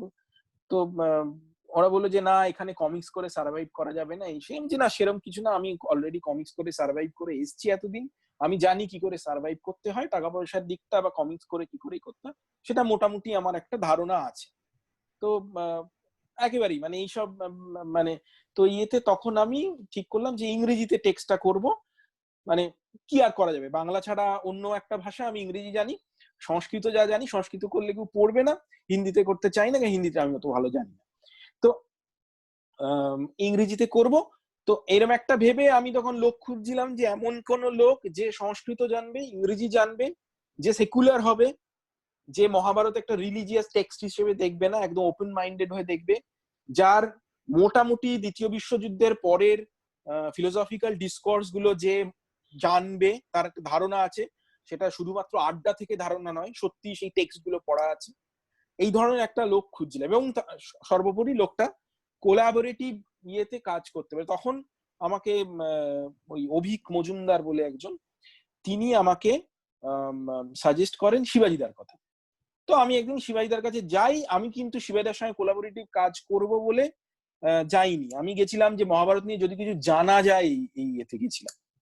গিয়ে তারপরে তখন দেখলাম যে শিবাজিদা খুবই এই বিষয়ে জানেন, এবং আমি নতুন প্রচুর কিছু শিখলাম, আমার অনেক ছোট ছোট ছোট ছোট জানলা খুলে গেল, অনেক জিনিস যেটা আমি সম্পূর্ণ ভ্রান্ত ভাবে জানতাম বা শুধু আড্ডায় জানতাম, যেমন জেন্ডার স্টাডিজ, ফেমিনিজম, অমুক তমুক, এই অনেক কিছু যেটা সত্যি টেক্সট পড়ে ঠিক করে, মানে তার কাছ থেকে একটা ছন্দ নিয়ে, মানে আমি শিবাজিদার কাছে বসে ছন্দ পড়লাম না একদম প্রপার ইয়েতে, কেননা এগুলো না হলে হয় না। তারপরে ফ্রয়েডিয়ান ডিসকোর্স, লাকা, ঠিক আছে, দেরিদার খানিকটা, এগুলো পড়ে, মানে আমি আমার মতো একটা মুখ্য মানুষ, আমি তো অত লেখাপড়ার লোক নই, আমি ছবি আঁকার লোক, আমার যে ধারণা শেপ দেওয়া যেতে পারে সেইটা মোটামুটি আমাকে একটা উনি ওনার মতো করেই, মানে গল্পের ছলে, আড্ডায়, কখনো বই সাজেস্ট করে, কখনো নোট দিয়ে, কখনো প্রশ্নে উত্তরে এরকম করে করে গালাগাল দিয়ে, তো এইসব করে টোরে মানে আমি একটা মোটামুটি একটা তারপরে হঠাৎই মানে 2015 সালে এই পেঙ্গুইনের সঙ্গে এটা, মানে পেঙ্গুইনও এরকম একটা খুঁজছিল যদি এরকম কোনো পাওয়া যায় যে শিবাজিদা যদি এরকম টেক্সট করেন, শিবাজিদা বললো এরকম একটি ছেলে জানি যে আগে কাজ করে, তুমি ব্যাসের ওইটা দেখাতে পারো, ব্যাসের ওইটা দেখাবো। হ্যাঁ, তার আগে আমি অবশ্য মহাভারত নিয়ে সোলো শো করে ফেলেছি, অমিত মুখোপাধ্যায় বলে একজন ল্যামেন্টেশনের একটা শো এর কিউরেট করেছে, তুমি ব্যাসটা খোলো, ব্যাসটা ওইটা, এইটা যে পেঙ্গুইনের প্রথম কভারটা হলো, ওটা দেখা যাচ্ছিল ওখানে। হ্যাঁ, দেখতে পাচ্ছ? হ্যাঁ পরিষ্কার। এইটা ওই তখন প্রথম আমাদের ওই বই, প্রথম ভলিউম বলা যেতে পারে। অদ্ভুত ব্যাপার, পাবলিশার বললো যে মহাভারত নাম দেওয়া যাবে না, কেননা মহাভারত নাম দিলে বই বিক্রি হয় না। তো আমরা কি করবো, নানা রকম এইগুলো দেখো, মানে এই ছোটখাটো জায়গাগুলো, মানে কেননা আমার মূল লক্ষ্যটা হচ্ছে আমি লোকের কাছে কত বেশি পৌঁছতে পারি, আমি কত বেশি লোককে দেখাতে পারি, কারণ আমি সত্যিই চাই না আমার কাজটা, কেননা এত পরিশ্রম করে, এত করে খাটাখাটনি করে কাজকর্ম, আমি সত্যিই চাই না দিনের শেষে সেটা আলমারির মধ্যে রয়ে যাক, ওই কোনো এক কালে কোনো এক পিএইচডি করবে সে ধুলো ঝেড়ে বইটা বের করে বলবো বাবা এত কিছু আছে, আমি সত্যি সেটা খুবই ভালো, কিন্তু তাছাড়াও আমি সত্যিই চাই যে লোকে একটু দেখুক, কেননা এইভাবেও দেখা যেতে পারে মহাভারত বা রামায়ণ সবকিছুই অন্যরকম ভাবে করা যেতে পারে। তখনই শিবাজিদা টেক্সটটা লেখেন, এবং এই কোলাবরেশন শিবাজিদা সব থেকে বড় গুণ হচ্ছে শিবাজিদা কখনো ছবি নিয়ে কিছু বলেন না, উনি পরিষ্কার বলেন যে দেখো আমি তো ছবির লোক নই, তুমি যেটা করবে সেটাই, এবং উনি টেক্সটটা নিয়ে ভীষণ প্রোটেক্টিভ, কখনো কখনো সেটাই নিয়ে খুব ঝামেলা টামেলাও হয়। নেক্সট পেজ দেখাও একটু, তাহলে বলা যেতে পারে। ইনিশিয়ালি এই ধরনের, মানে আমি ধরো স্কেচিং করি, যার থেকে এবার পেজটা দেখো তুমি, প্রথম ধরো আমাদের বইয়ের প্রথম পেজটা, নেক্সটটা করো, নেক্সটে যাও, এইটা না, এর আগে একটা আছে, এইটাই আছে কিন্তু, এটার পরে ও আচ্ছা, তাহলে কোনো কারণে ওটা খুলছে না, যাই হোক একটা ওই হাতির পেজ আছে, এইটা প্রথম দিককার মানে উনি ওই প্রথমেই একটা অ্যাপোকালিপ্টের নিয়ে মানে করেন যে যুদ্ধ হবে, একটা ওয়ার শুরু হবে, কেন মহাভারতের ডিসকোর্সটাই হচ্ছে অ্যান্টি ওয়ার আর প্রো ওয়ার ডিসকোর্স, এইভাবে যদি দেখা যায় পুরো হিসেবটাই পাল্টে যায়, এবং তখন উনি ওই রকম ভাবে একটা প্রথম দৃশ্যে যেখানে যুদ্ধ শুরু হবে এবং সেইটা নিয়ে একটা অন্যরকম হচ্ছে, এবং তারপরে আস্তে আস্তে আস্তে আস্তে মহাভারতের ফোল্ডিং শুরু হয়, এবং সেখানে বিভিন্ন চরিত্র আসে, সৌতি বলে যে একজন কথাকার, যাকে একটা এনশিয়েন্ট এন্টারটেইনার হিসেবে দেখানো হচ্ছে, সেখানে বিভিন্ন স্কুলিং, ইন্ডিয়ান ফিলোসফি স্কুলিং আছে, কেননা ইন্ডিয়ান আমরা যেরকম ভাবে দেখি এই ধর্ম টর্ম সেরকম তো ছিল না, অন্যরকম স্কুলিং ছিল, আলাদা আলাদা শ্রমণ আন্দোলন হয়েছিল, জৈনদের একটা বিরাট ভূমিকা ছিল, বুদ্ধিস্ট স্কুলিং ছিল, এই ডিফারেন্ট ফিলোসফিক্যাল স্কুলিং গুলো তাদের রিপ্রেজেন্টেটিভ কিছু লোক আসে, তারা কথোপকথন করা শুরু করে। তো সেইভাবে আমরা আস্তে আস্তে কাস্ট পলিটিক্স কিরম ভাবে আছে সেই ডিসকোর্স গুলো করা শুরু করি, কিভাবে ওখানে ছোট ছোট করে হায়ারার্কি তৈরি হচ্ছে, কিভাবে একটা সিস্টেম তৈরি হচ্ছে কিংশিপের, সেইগুলো নিয়ে একটা আমরা ওই অ্যাড্রেস করার চেষ্টা করি। একটু পরের ছবি দেখো। এটা তো রোমে একটা এক্সিবিশন হয়েছিল, ওই পল গ্রাভিট কিউরেট করেছিল, তার একটা অংশ ইনস্টল করা হয়েছিল এই আমার এটা বিরাট বড় কমিক্স এর একটা এক্সিবিশন হয়েছিল ম্যাঙ্গাশিয়া বলে। তারপরে দেখি নেক্সট করো। এই যে এই ছবিটা এইটা হচ্ছে প্রথম শুরু হয় যেখান থেকে একটা অ্যাপোকালিপটিক। তারপর নেক্সট করো একটু। হ্যাঁ ওই একটা ওই এগুলো মানে একদম টেক্সটের, আমরা গোড়ার দিকে টেক্সট গুলো আমরা কি করছি, আমরা অ্যাঙ্কার করে রেখেছি টেক্সটে। মহাভারতের টেক্সট বলতে মানে অদ্ভুত মানে মূল টেক্সট যদি পড়া যায় আর কি, যেটা আমরা বলি ভান্ডারকার মহাভারত, সেখানে এমন অনেক কিছু আছে যেগুলো শুনলে অবাক হয়ে যায়। মানে সংস্কৃত টেক্সটে যেমন ধরো অদ্ভুত ব্যাপার, গণেশ মহাভারতে নেই, কারণ মহাভারত ছিল ওরাল ট্র্যাডিশন, এবার গণেশের লেখার গল্পটাই নেই। আচ্ছা, এটা শুধুমাত্র একটা টেক্সটে আছে, সেখান থেকে সারা ভারতে ছড়িয়েছে। হ্যাঁ, তো এরকম অনেক কিছু আছে মানে যেগুলো আমরা টুকটুক করে অ্যাড্রেস করে গেছি। সব থেকে সাংঘাতিক হচ্ছে দ্রৌপদীর বস্ত্রহরণ যে বিখ্যাত এপিসোড, সেখানে কৃষ্ণ এসে মোটেই দ্রৌপদীকে সাহায্য করেন না, দ্রৌপদী নিজেই যা করার নিজেই করে নেয়, ঠিক আছে, নিজেই নিজেকে রক্ষা করেন। মানে এটা একটা সাংঘাতিক ফেমিনিস্ট একটা পয়েন্ট অফ ভিউ। তো এইটাও মানে এগুলো আমাদের এখন যে কাজটা করছি পাঞ্চালিতে আছে, সেটা দেখা যাবে। তো নেক্সট করো। এইটা যেমন পুরুরবার একটা গল্প, এটা খুব ইন্টারেস্টিং। গল্পটা প্রায় লস্ট স্টোরিজ এর মধ্যে ছিল, এটা আমরা বলা যেতে পারে আবার নতুন করে গল্পটা ফিরিয়ে এনেছি। পুরুরবা একটা ক্যারেক্টার ছিল যে যাদের থেকে পাণ্ডব কৌরবদের বংশের শুরু, মানে পুরুরবা আর উর্বশী তাদের সন্তান থেকেই পাণ্ডব কৌরবদের বংশের শুরু। এই পুরুরবা শুধু জন্তু জানোয়ার দিয়ে নিয়ে গিয়ে যজ্ঞ ধ্বংস করতো এবং ব্রাহ্মণদের ধরে ধরে পেটাতো, বুঝতে পারছো? এবার এই গল্প মহাভারতে রয়েছে। এই গল্পটা অদ্ভুত ভাবে আমরা চর্চার বাইরে চলে গেছি, এটা লোকে আর মনেও করে না, অলমোস্ট লোকে জানেও না। এবার ও জন্তু জানোয়ারদের পিঠে করে নিয়ে যেত, নিয়ে গিয়ে যজ্ঞ ধ্বংস করতো। এবার এটা বলাই হয় হিস্টোরিক্যালি হতে পারে যে শ্রমণ আন্দোলন যখন গোড়ার দিকে ওই পশু বলির এগেনস্টে আন্দোলন হচ্ছে, এবং তখনকার এই ডিসকোর্সের মধ্যে এই পুরোরবার ইয়েটা, এবং একটা অদ্ভুত এখানে পুরোরবাকে দেখানো হয়েছে রক স্টারের মতো, মানে বসে থাকে কথা বলে, পুরো একটা রক স্টারের মতো, মানে যেরকম ভাবে করে ফাইনালি ওকে ভস্য করে ফেলে ব্রহ্মার ছেলে। কিন্তু ও অদ্ভুত কিছু ডিসকোর্স করে, ও বলছে যে একটা ভালো জিনিস ভালো বা মন্দ তুমি বুঝছো কি করে, ভালো হলেও যদি সেই রকম কষ্ট পাও, মানে একদম আজকালকার দিনে ধরো আজকে যে এই যে ইয়ে হলো, এই যে লকডাউনের পরে এত লোক রাস্তায় হাঁটছে, এই যে কষ্টটা পাচ্ছে, এবার এর মধ্যে কে ভালো কে খারাপ, এই যে ডিসকোর্সে তুমি যদি যাও দেখবে ভালো লোকও কষ্ট পাচ্ছে, খারাপ লোকও কষ্ট পাচ্ছে। পুরোবার বক্তব্য সেটাই, যে ভালো হয়েও তুমি যদি কষ্ট পাও আর খারাপ হয়েও যদি কষ্ট পাও, তাহলে লাভটা কি হলো ভালো খারাপের ইয়েটা রেখে? তাহলে আমরা বুঝবো কি করে কে ভালো কে মন্দ? মানে যের মধ্যে অদ্ভুত একটা নিডসের ইয়ে চলে আসে। নিডসেও একই ধরনের ডিসকোর্সের মধ্যে দিয়ে গেছিলেন। তো এই ধরনের ইয়েগুলো আমরা রিভাইভ করেছি আমাদের বইটা। নেক্সট করো একটু। এই এই এই ধরনের একটা লুক তৈরি করা, এখানে দেখো প্রথম যে মেয়েটিকে দেখা যাচ্ছে তার হেড গিয়ার থেকে সবকিছু, এটা ওই আফগানিস্তান পাকিস্তান বেল্টের একটা ট্রাইবাল একটা গ্রুপ, যেটা এখন প্রায় লুপ্ত হয়ে গেছে, এখন আর দেখা যায় না। তো ধরা যেতে পারে একটা কসমোপলিটন সিটি, সেখানে ব্যবসা বাণিজ্য হচ্ছে, সেখানে লোকজন আসছে, এবং পেছনে দেখো একটি লোক, সে মাথায় করে কিছু ফল নিয়ে যাচ্ছে, এবং সে সম্ভবত একজন নিচু শূদ্র। দূরে যে পোশাক সাদা দাড়িওয়ালা লোকটি, সে ব্রাহ্মণ। একটি কুকুর আছে, মহাভারতে কুকুরের একটা খুব বড় ইয়ে আছে, ভূমিকা পরের দিকে যদি সে গল্প পাওয়া যায়। তো একই সঙ্গে একটা শহরের ইয়ে দেখা হচ্ছে। নেক্সট করো একটু। এইটা দেখো আরো পরের ইয়ে, দোকান ঘর এই সেই। তারপরে তোমার ধরো কেউ একটা মাথায় একটা জাগ নিয়ে যাচ্ছে, ওটা তোমার ধরো একেবারেই আমাদের এক্সকাভেশনে যে ধরনের পটারি পাওয়া যায় তার ডিজাইন অনুসারে, কিংবা একটা এরকম ছোট ছোট ইয়ে আছে যে ধরো ওই সোলজার, ওই ভাড়া করা সোলজার, মানে এই যেরকম ভাবে আমরা কল্পনা করি সোলজার মাত্রই দেশের হয়ে বিরাট লড়াই করছে, তা না, সোলজার ভাড়া করা টাকার জন্য এ করছে। হ্যাঁ, এবং সেই ভাড়া করা সোলজার কাঁধে বাঁদর নিয়ে যাচ্ছে, মানে ওই কোনো একটা জায়গায় ওই বাঁদরের বুদ্ধি, মানুষের বুদ্ধি, যুদ্ধ, এগুলো নিয়ে করা, ভাড়া খাটে এই সোলজার। পেছনে একটা লোক প্রেম করছে একটি মেয়ের সঙ্গে। তো এরকম ছোট ছোট ইয়ে মানে ডিটেইলিং করে, যে কারণে আমি ওই পেন এন্ড ইঙ্কে চলে আসি, কারণ এই ডিটেইলিং গুলো দেখানো যাবে না পেন এন্ড ইঙ্কে না কাজ করলে। নেক্সট করো।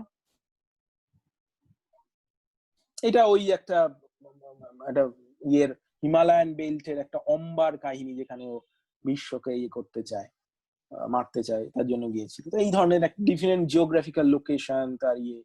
তো আমরা এই ধরনের একটা ভিজুয়ালি এবং কোলাবোরেটিভ কাজে যেটা সব থেকে আমার মনে হয় যে যার সঙ্গে কাজ করছো তার সুরে তোমাকে সুর মেলাতে হবে, মানে গুপি বাঘার মতো হতে হবে, না হলে হবে না। তুমি যদি একরকম ভাবে শহরে কথা বলছো, অন্য লোকটি আরেক রকম ভাবে কথা বলছে, সেরকম হলে হবে না। তোমাকে একদম ওই শর্টটা মেলাতে হবে, না হলে সব গোলমাল হয়ে যাবে। এটা খুব কঠিন প্রসেস, এটা ইজি নয় প্রসেসটা অ্যাকচুয়ালি। এবং তোমাকে যা পড়াশোনা করতে যখন শিবাজী বন্দ্যোপাধ্যায়ের সঙ্গে তুমি যখন কাজটা করেছো, শিবাজী বন্দ্যোপাধ্যায় প্রচুর এসে আছে, আমার পড়ার সুযোগ হচ্ছে শিবাজী বন্দ্যোপাধ্যায় রিডার বলে যে বই। হ্যাঁ হ্যাঁ, এটা খুবই ভালো বই। মানে ওটা মাল্টিপল বার পড়তে হবে, মানে এত কঠিন টেক্সট যে অনেকবার করে পড়তে হয়, তাহলে যদি কিছু কিছু প্রচুর রেফারেন্স। সত্যি কথা বলতে আমি 2012 সালের পরের থেকে আমাকে বলতে পারো যে একটা বড় অংশ আমার মানে জীবনে পাল্টেই গেছে এই টেক্সট রিডিং এর। কারণ শিবাজীদা ভীষণ মানে অনেক কিছু, যেমন ধরো আমরা রোজ নার্সিসিজমের কথা বলি, এটা আমি খুব ছোট উদাহরণ দিচ্ছি, রোজ বলি কাউকে একটা কেউ নিজেকে আত্মপ্রেম অর্থে আমরা বলি নার্সিসিস্ট। তুমি যদি গ্রিক অরিজিনাল মিথোলজিতে যাও, সঙ্গে সঙ্গে তুমি দেখবে নার্সিসাস কিন্তু নিজের প্রেমে পড়েনি। নার্সিসাস জলে নিজের ছায়া দেখে ছায়ার প্রেমে পড়েছিল এবং রিয়েলাইজ করেছিল ওই ছায়াকে সে কোনোদিনই পাবে না, কেননা ও নিজে। তাহলে কি হলো, প্রথমেই একটা ডিসকোর্স আমরা এলিমিনেট করে দিয়েছি, যেটা হলো এটা একটা হোমোসেক্সুয়ালিটির গল্প ছিল। আচ্ছা, প্রথমেই আমরা ওটা এলিমিনেট করে দিয়েছি আমরা যখন নার্সিসাসের আত্মপ্রেমের কথা বলি। ঠিক আছে, এবার ও কিন্তু নিজের ইমেজের ওই ইমেজটার প্রেমে পড়ে তারপরে জানতে পারে ওটা একটা ইমেজ, ওটা কোনো মানুষ নয়। এবং তখন ও বুঝতে পারে যে এই প্রেম কোনোদিনই ও পাবে না, এবং তখন আস্তে আস্তে ও শুকিয়ে ও মৃত্যুর দিকে চলে যায়। এই যে গল্পটা, মূল গল্প আমরা যদি যাই, এখানে অদ্ভুত ভাবে ওই হেটারোসেক্সুয়াল পলিটিক্সে এই হোমোসেক্সুয়ালিটির অংশটা বাদ দিয়ে দেওয়া হয়েছে। বাদ দিয়ে বলা হয় নার্সিসাস নিজের প্রেমে পড়েছে। তা তো নয়, নার্সিসাস একটি ছেলের প্রেমে পড়েছে এবং যখন প্রেমে পড়ছে তখন সে জানে না যে ওটা নিজে, ইমেজটার প্রেমে পড়েছে। এখানে একটা ইমেজেরও গল্প আছে। তো এই জিনিসগুলো, এইগুলো সব থেকে ইন্টারেস্টিং। মানে এগুলো মানে শিবাজীদার সঙ্গে আলাপ হওয়ার আগে আমি এইভাবে টেক্সট রিড করিনি, কেন অরিজিনাল টেক্সটে যখন দেখছি তখন দেখছি সেই গল্পটা অন্য গল্প বলছে। যেমন হোমোসেক্সুয়ালিটি শব্দটাই একটা হাইব্রিড শব্দ, গ্রিক আর ল্যাটিন মিলিয়ে। হোমো আর গ্রিক শব্দ, সেক্সুয়ালিটি ল্যাটিন শব্দ। এই হাইব্রিড শব্দটা তৈরি হচ্ছে 19th সেঞ্চুরিতে এবং 1 মাসের মধ্যে সারা পৃথিবীতে ছড়াচ্ছে। এই পলিটিক্সটা আমি জানতাম না। এবং হোমোসেক্সুয়ালিটি শব্দের আগে এই পোলারাইজেশনটাও ছিল না, হেটারোসেক্সুয়াল হোমোসেক্সুয়াল। যেই মুহূর্তে তুমি একটা শব্দ তৈরি করলে হোমোসেক্সুয়ালিটি, সঙ্গে সঙ্গে তুমি একটা অন্য শব্দ চাও হেটারোসেক্সুয়ালটা পরে এসছে, আগে হোমোসেক্সুয়াল শব্দটা এসছে। এই যে ইটিমোলজি, সঙ্গে সঙ্গে তুমি পলিটিক্সটা বুঝতে পারছি আমি কি বলছি। এবার এইটাই সব থেকে বেশি আমি শিখেছি, এই শব্দ, সেটা রিড করা, একটা টেক্সট পড়া, টেক্সটটা পড়ে সেই টেক্সটার কি মানে হয়। সে টেক্সটটা হয়তো প্রচলিত মানে একটা, কিন্তু টেক্সটটা যখন লেখা হয়েছে, যেমন লিওনার্দো দা ভিঞ্চি অসংখ্য সনেট লিখেছিল হোমোসেক্সুয়ালিটি নিয়ে, তার ভাইপো সেগুলো সব কেটে ইয়ে করে দেন, মানে নরনারীর প্রেম করে দেন। তো এই ধরনের এডিটিং হচ্ছে, যখন কিভাবে এডিটিং হচ্ছে, এইটা আমার সব থেকে, মহাভারতের যখন কাজ করছি আমার কাছে সব থেকে ইন্টারেস্টিং হচ্ছে এই প্লুরালিটিটা। একটা সময়, যে সময় ভিন্ন ভিন্ন স্বর রয়েছে, এবং মহাভারত কিন্তু শুধু প্রশ্ন করে, নানা রকম প্রশ্ন, অনেক স্তর আছে মহাভারতে, পরে নানা রকম করে সেগুলো মেরামত করার চেষ্টা করা হয়েছে, এটাকে যতটা পারা যায় শিশু পাঠ্য করে তোলার চেষ্টা করা হয়েছে। এবং আমার মনে হয় সব থেকে বড় গুরুত্বপূর্ণ, আমরা যখন ছোটবেলায় মহাভারত পড়ি আমরা ভুলে যাই যে আমাদেরকে ছোটবেলায় সেন্সর করে মহাভারত বলা হয়, এবং আমরা বড় হয়ে ভাবি পুরো গল্পটা আমরা জানি, তা কিন্তু না, আমরা কিচ্ছু জানি না, যার একটা সেন্সার্ড ভার্সন আমরা পড়ে এসেছি বা শুনে এসেছি। বড় হয়ে যখন টেক্সটে ফেরত যাচ্ছি তখন দেখছি আরে বাবা এ তো সাংঘাতিক। দ্রৌপদী বলছে যুধিষ্ঠিরকে যে মহারাজ তুমি এই যে এত ঈশ্বরের ইয়ে করছো, ঈশ্বর তো আমাদের পোকার মতো দেখেন। ছোট শিশু যেরকম পোকাকে আগুনের মধ্যে ফেলে দেন, ঈশ্বর আমাদের সেরকম করে দেখেন। ঈশ্বর আমাদের কিছু করবে না, যা করবে নিজেকেই করতে হবে। এই যে টেক্সট, এই টেক্সটটা আমরা কোনো একটা জায়গায় ইয়ে করছি, তো এইটা আমার কাছে অনেক গুরুত্বপূর্ণ হয়ে দাঁড়ায়। মানে কোলাবোরেটিভ কাজে এটাই যে তোমাকে সঙ্গতটা করতে হবে, তোমাকে ঠিক সুরে চলছে হবে। এবং শিবাজিদার ক্ষেত্রে যেটা আমার প্রথমে ভয় ছিল একটা ভয়ঙ্কর, যে এই মানে স্বাভাবিক একটা ওইরকম লোক, আমি অবশ্য অতটা ইয়ে করতাম না, মানে আমার অতটা ইয়ে ছিল না, কেন যা হয় মূর্খের অত ভয় হয় না, আধবুজুনের আর কি সবচেয়ে বেশি ভয়টা হয় আর কি। তো যে কাজটা হয়তো লোকে প্রচন্ড একটা হয়তো ইন্টারেস্টিং যেটা বললে, এটা তুমি এই যে কোলাবোরেশন বা শিবাজি বন্দ্যোপাধ্যায়ের সঙ্গে কাজ করার জন্য বলছি না, এই যে টেক্সট রিডিংটা আমরা করি না একদম, মানে খুব না, একদম না। বিশেষ করে এখন খুব খারাপ লাগছে বলতে, বাংলায় তো এখন লেখাপড়ার চর্চাটাই উঠে গেছে, বাংলায় আর কেউ পড়াশোনা করে না, পুরোটা আড্ডা আর হোয়াটসঅ্যাপ আর ফেসবুকের মধ্যে দাঁড়িয়ে পড়ার টেক্সটটা পড়ে যে একটা যে রেফারেন্স থাকে, যে তুমি যখন বইটা পড়ছো তারপরে পরে একটা ইন্ডেক্সিং থাকে বা রেফারেন্সিং থাকে, যে কোথা থেকে টেক্সট এসেছে সেটা তো আমরা দূরের কথা, মানে রিসার্চে যেটা হয় যে একটা টেক্সট পড়লে তার কি কি কোথা থেকে রেফারেন্স এসেছে, কেন আমি এই রেফারেন্স গুলো নিয়েছি, তো একটা সেটা খুব ইম্পর্টেন্ট জিনিস। আর যেটা ওই ব্যাপারটা হচ্ছে যে ওই রংটা তো এখন রিলিজিয়াস হয়ে গেছে, রংটা পলিটিক্যাল হয়ে গেছে, তো কিভাবে আমরা দেখবো জানি না। সম্বরণের কাছে যাব এবার। সম্বরণ, তুমি এখন কি করছো, এখন তোমার কি নিয়ে কাজ করছিস সম্বরণ? হ্যাঁ, একটা গ্রাফিক নভেল করেছি যেটা সুবিমল মিশ্র, একটু জোরে বলো, একটু জোরে বলো। একটা গ্রাফিক নভেল করা হয়েছে, সেটা সুবিমল মিশ্রর একটি গল্পকে নিয়ে। সেটা রামা সাঙ্গে বলে একজন ভদ্রলোকের সঙ্গে কাজটা করেছি। রামাদা সুবিমল মিশ্রর প্রচুর লেখা আর কি বাংলায় অনুবাদ করেছেন, এবং উনি বাংলায় যারা জরুরি লেখালেখি করছেন, অন্য ধারায় অন্য ধরনের লেখালেখি করছেন, তাদের অনেকের লেখাই, যেমন মনোরঞ্জন ব্যাপারী, সুবিমল মিশ্র, এনাদের লেখা উনি ট্রান্সলেট করেন। তো ওনার সাথে একটি কাজ হয়ে রয়েছে যেটা এখনো পাবলিশ হয়নি। এছাড়াও আমি অরজয়েন্টের সঙ্গে আরেকটি কাজ করছি, সঙ্গে বলতে আরেকটা তোমার graphic sequential graphic narrative project আরেকটা চলছে। তো এই আর কি, এই পর্যন্ত। আচ্ছা, অনিন্দিতা, এই বছরে তোমার বিনালের কথা বলছি, মানে জানতে চাইছি, বিনালেটা কি ফাইনালি হচ্ছে?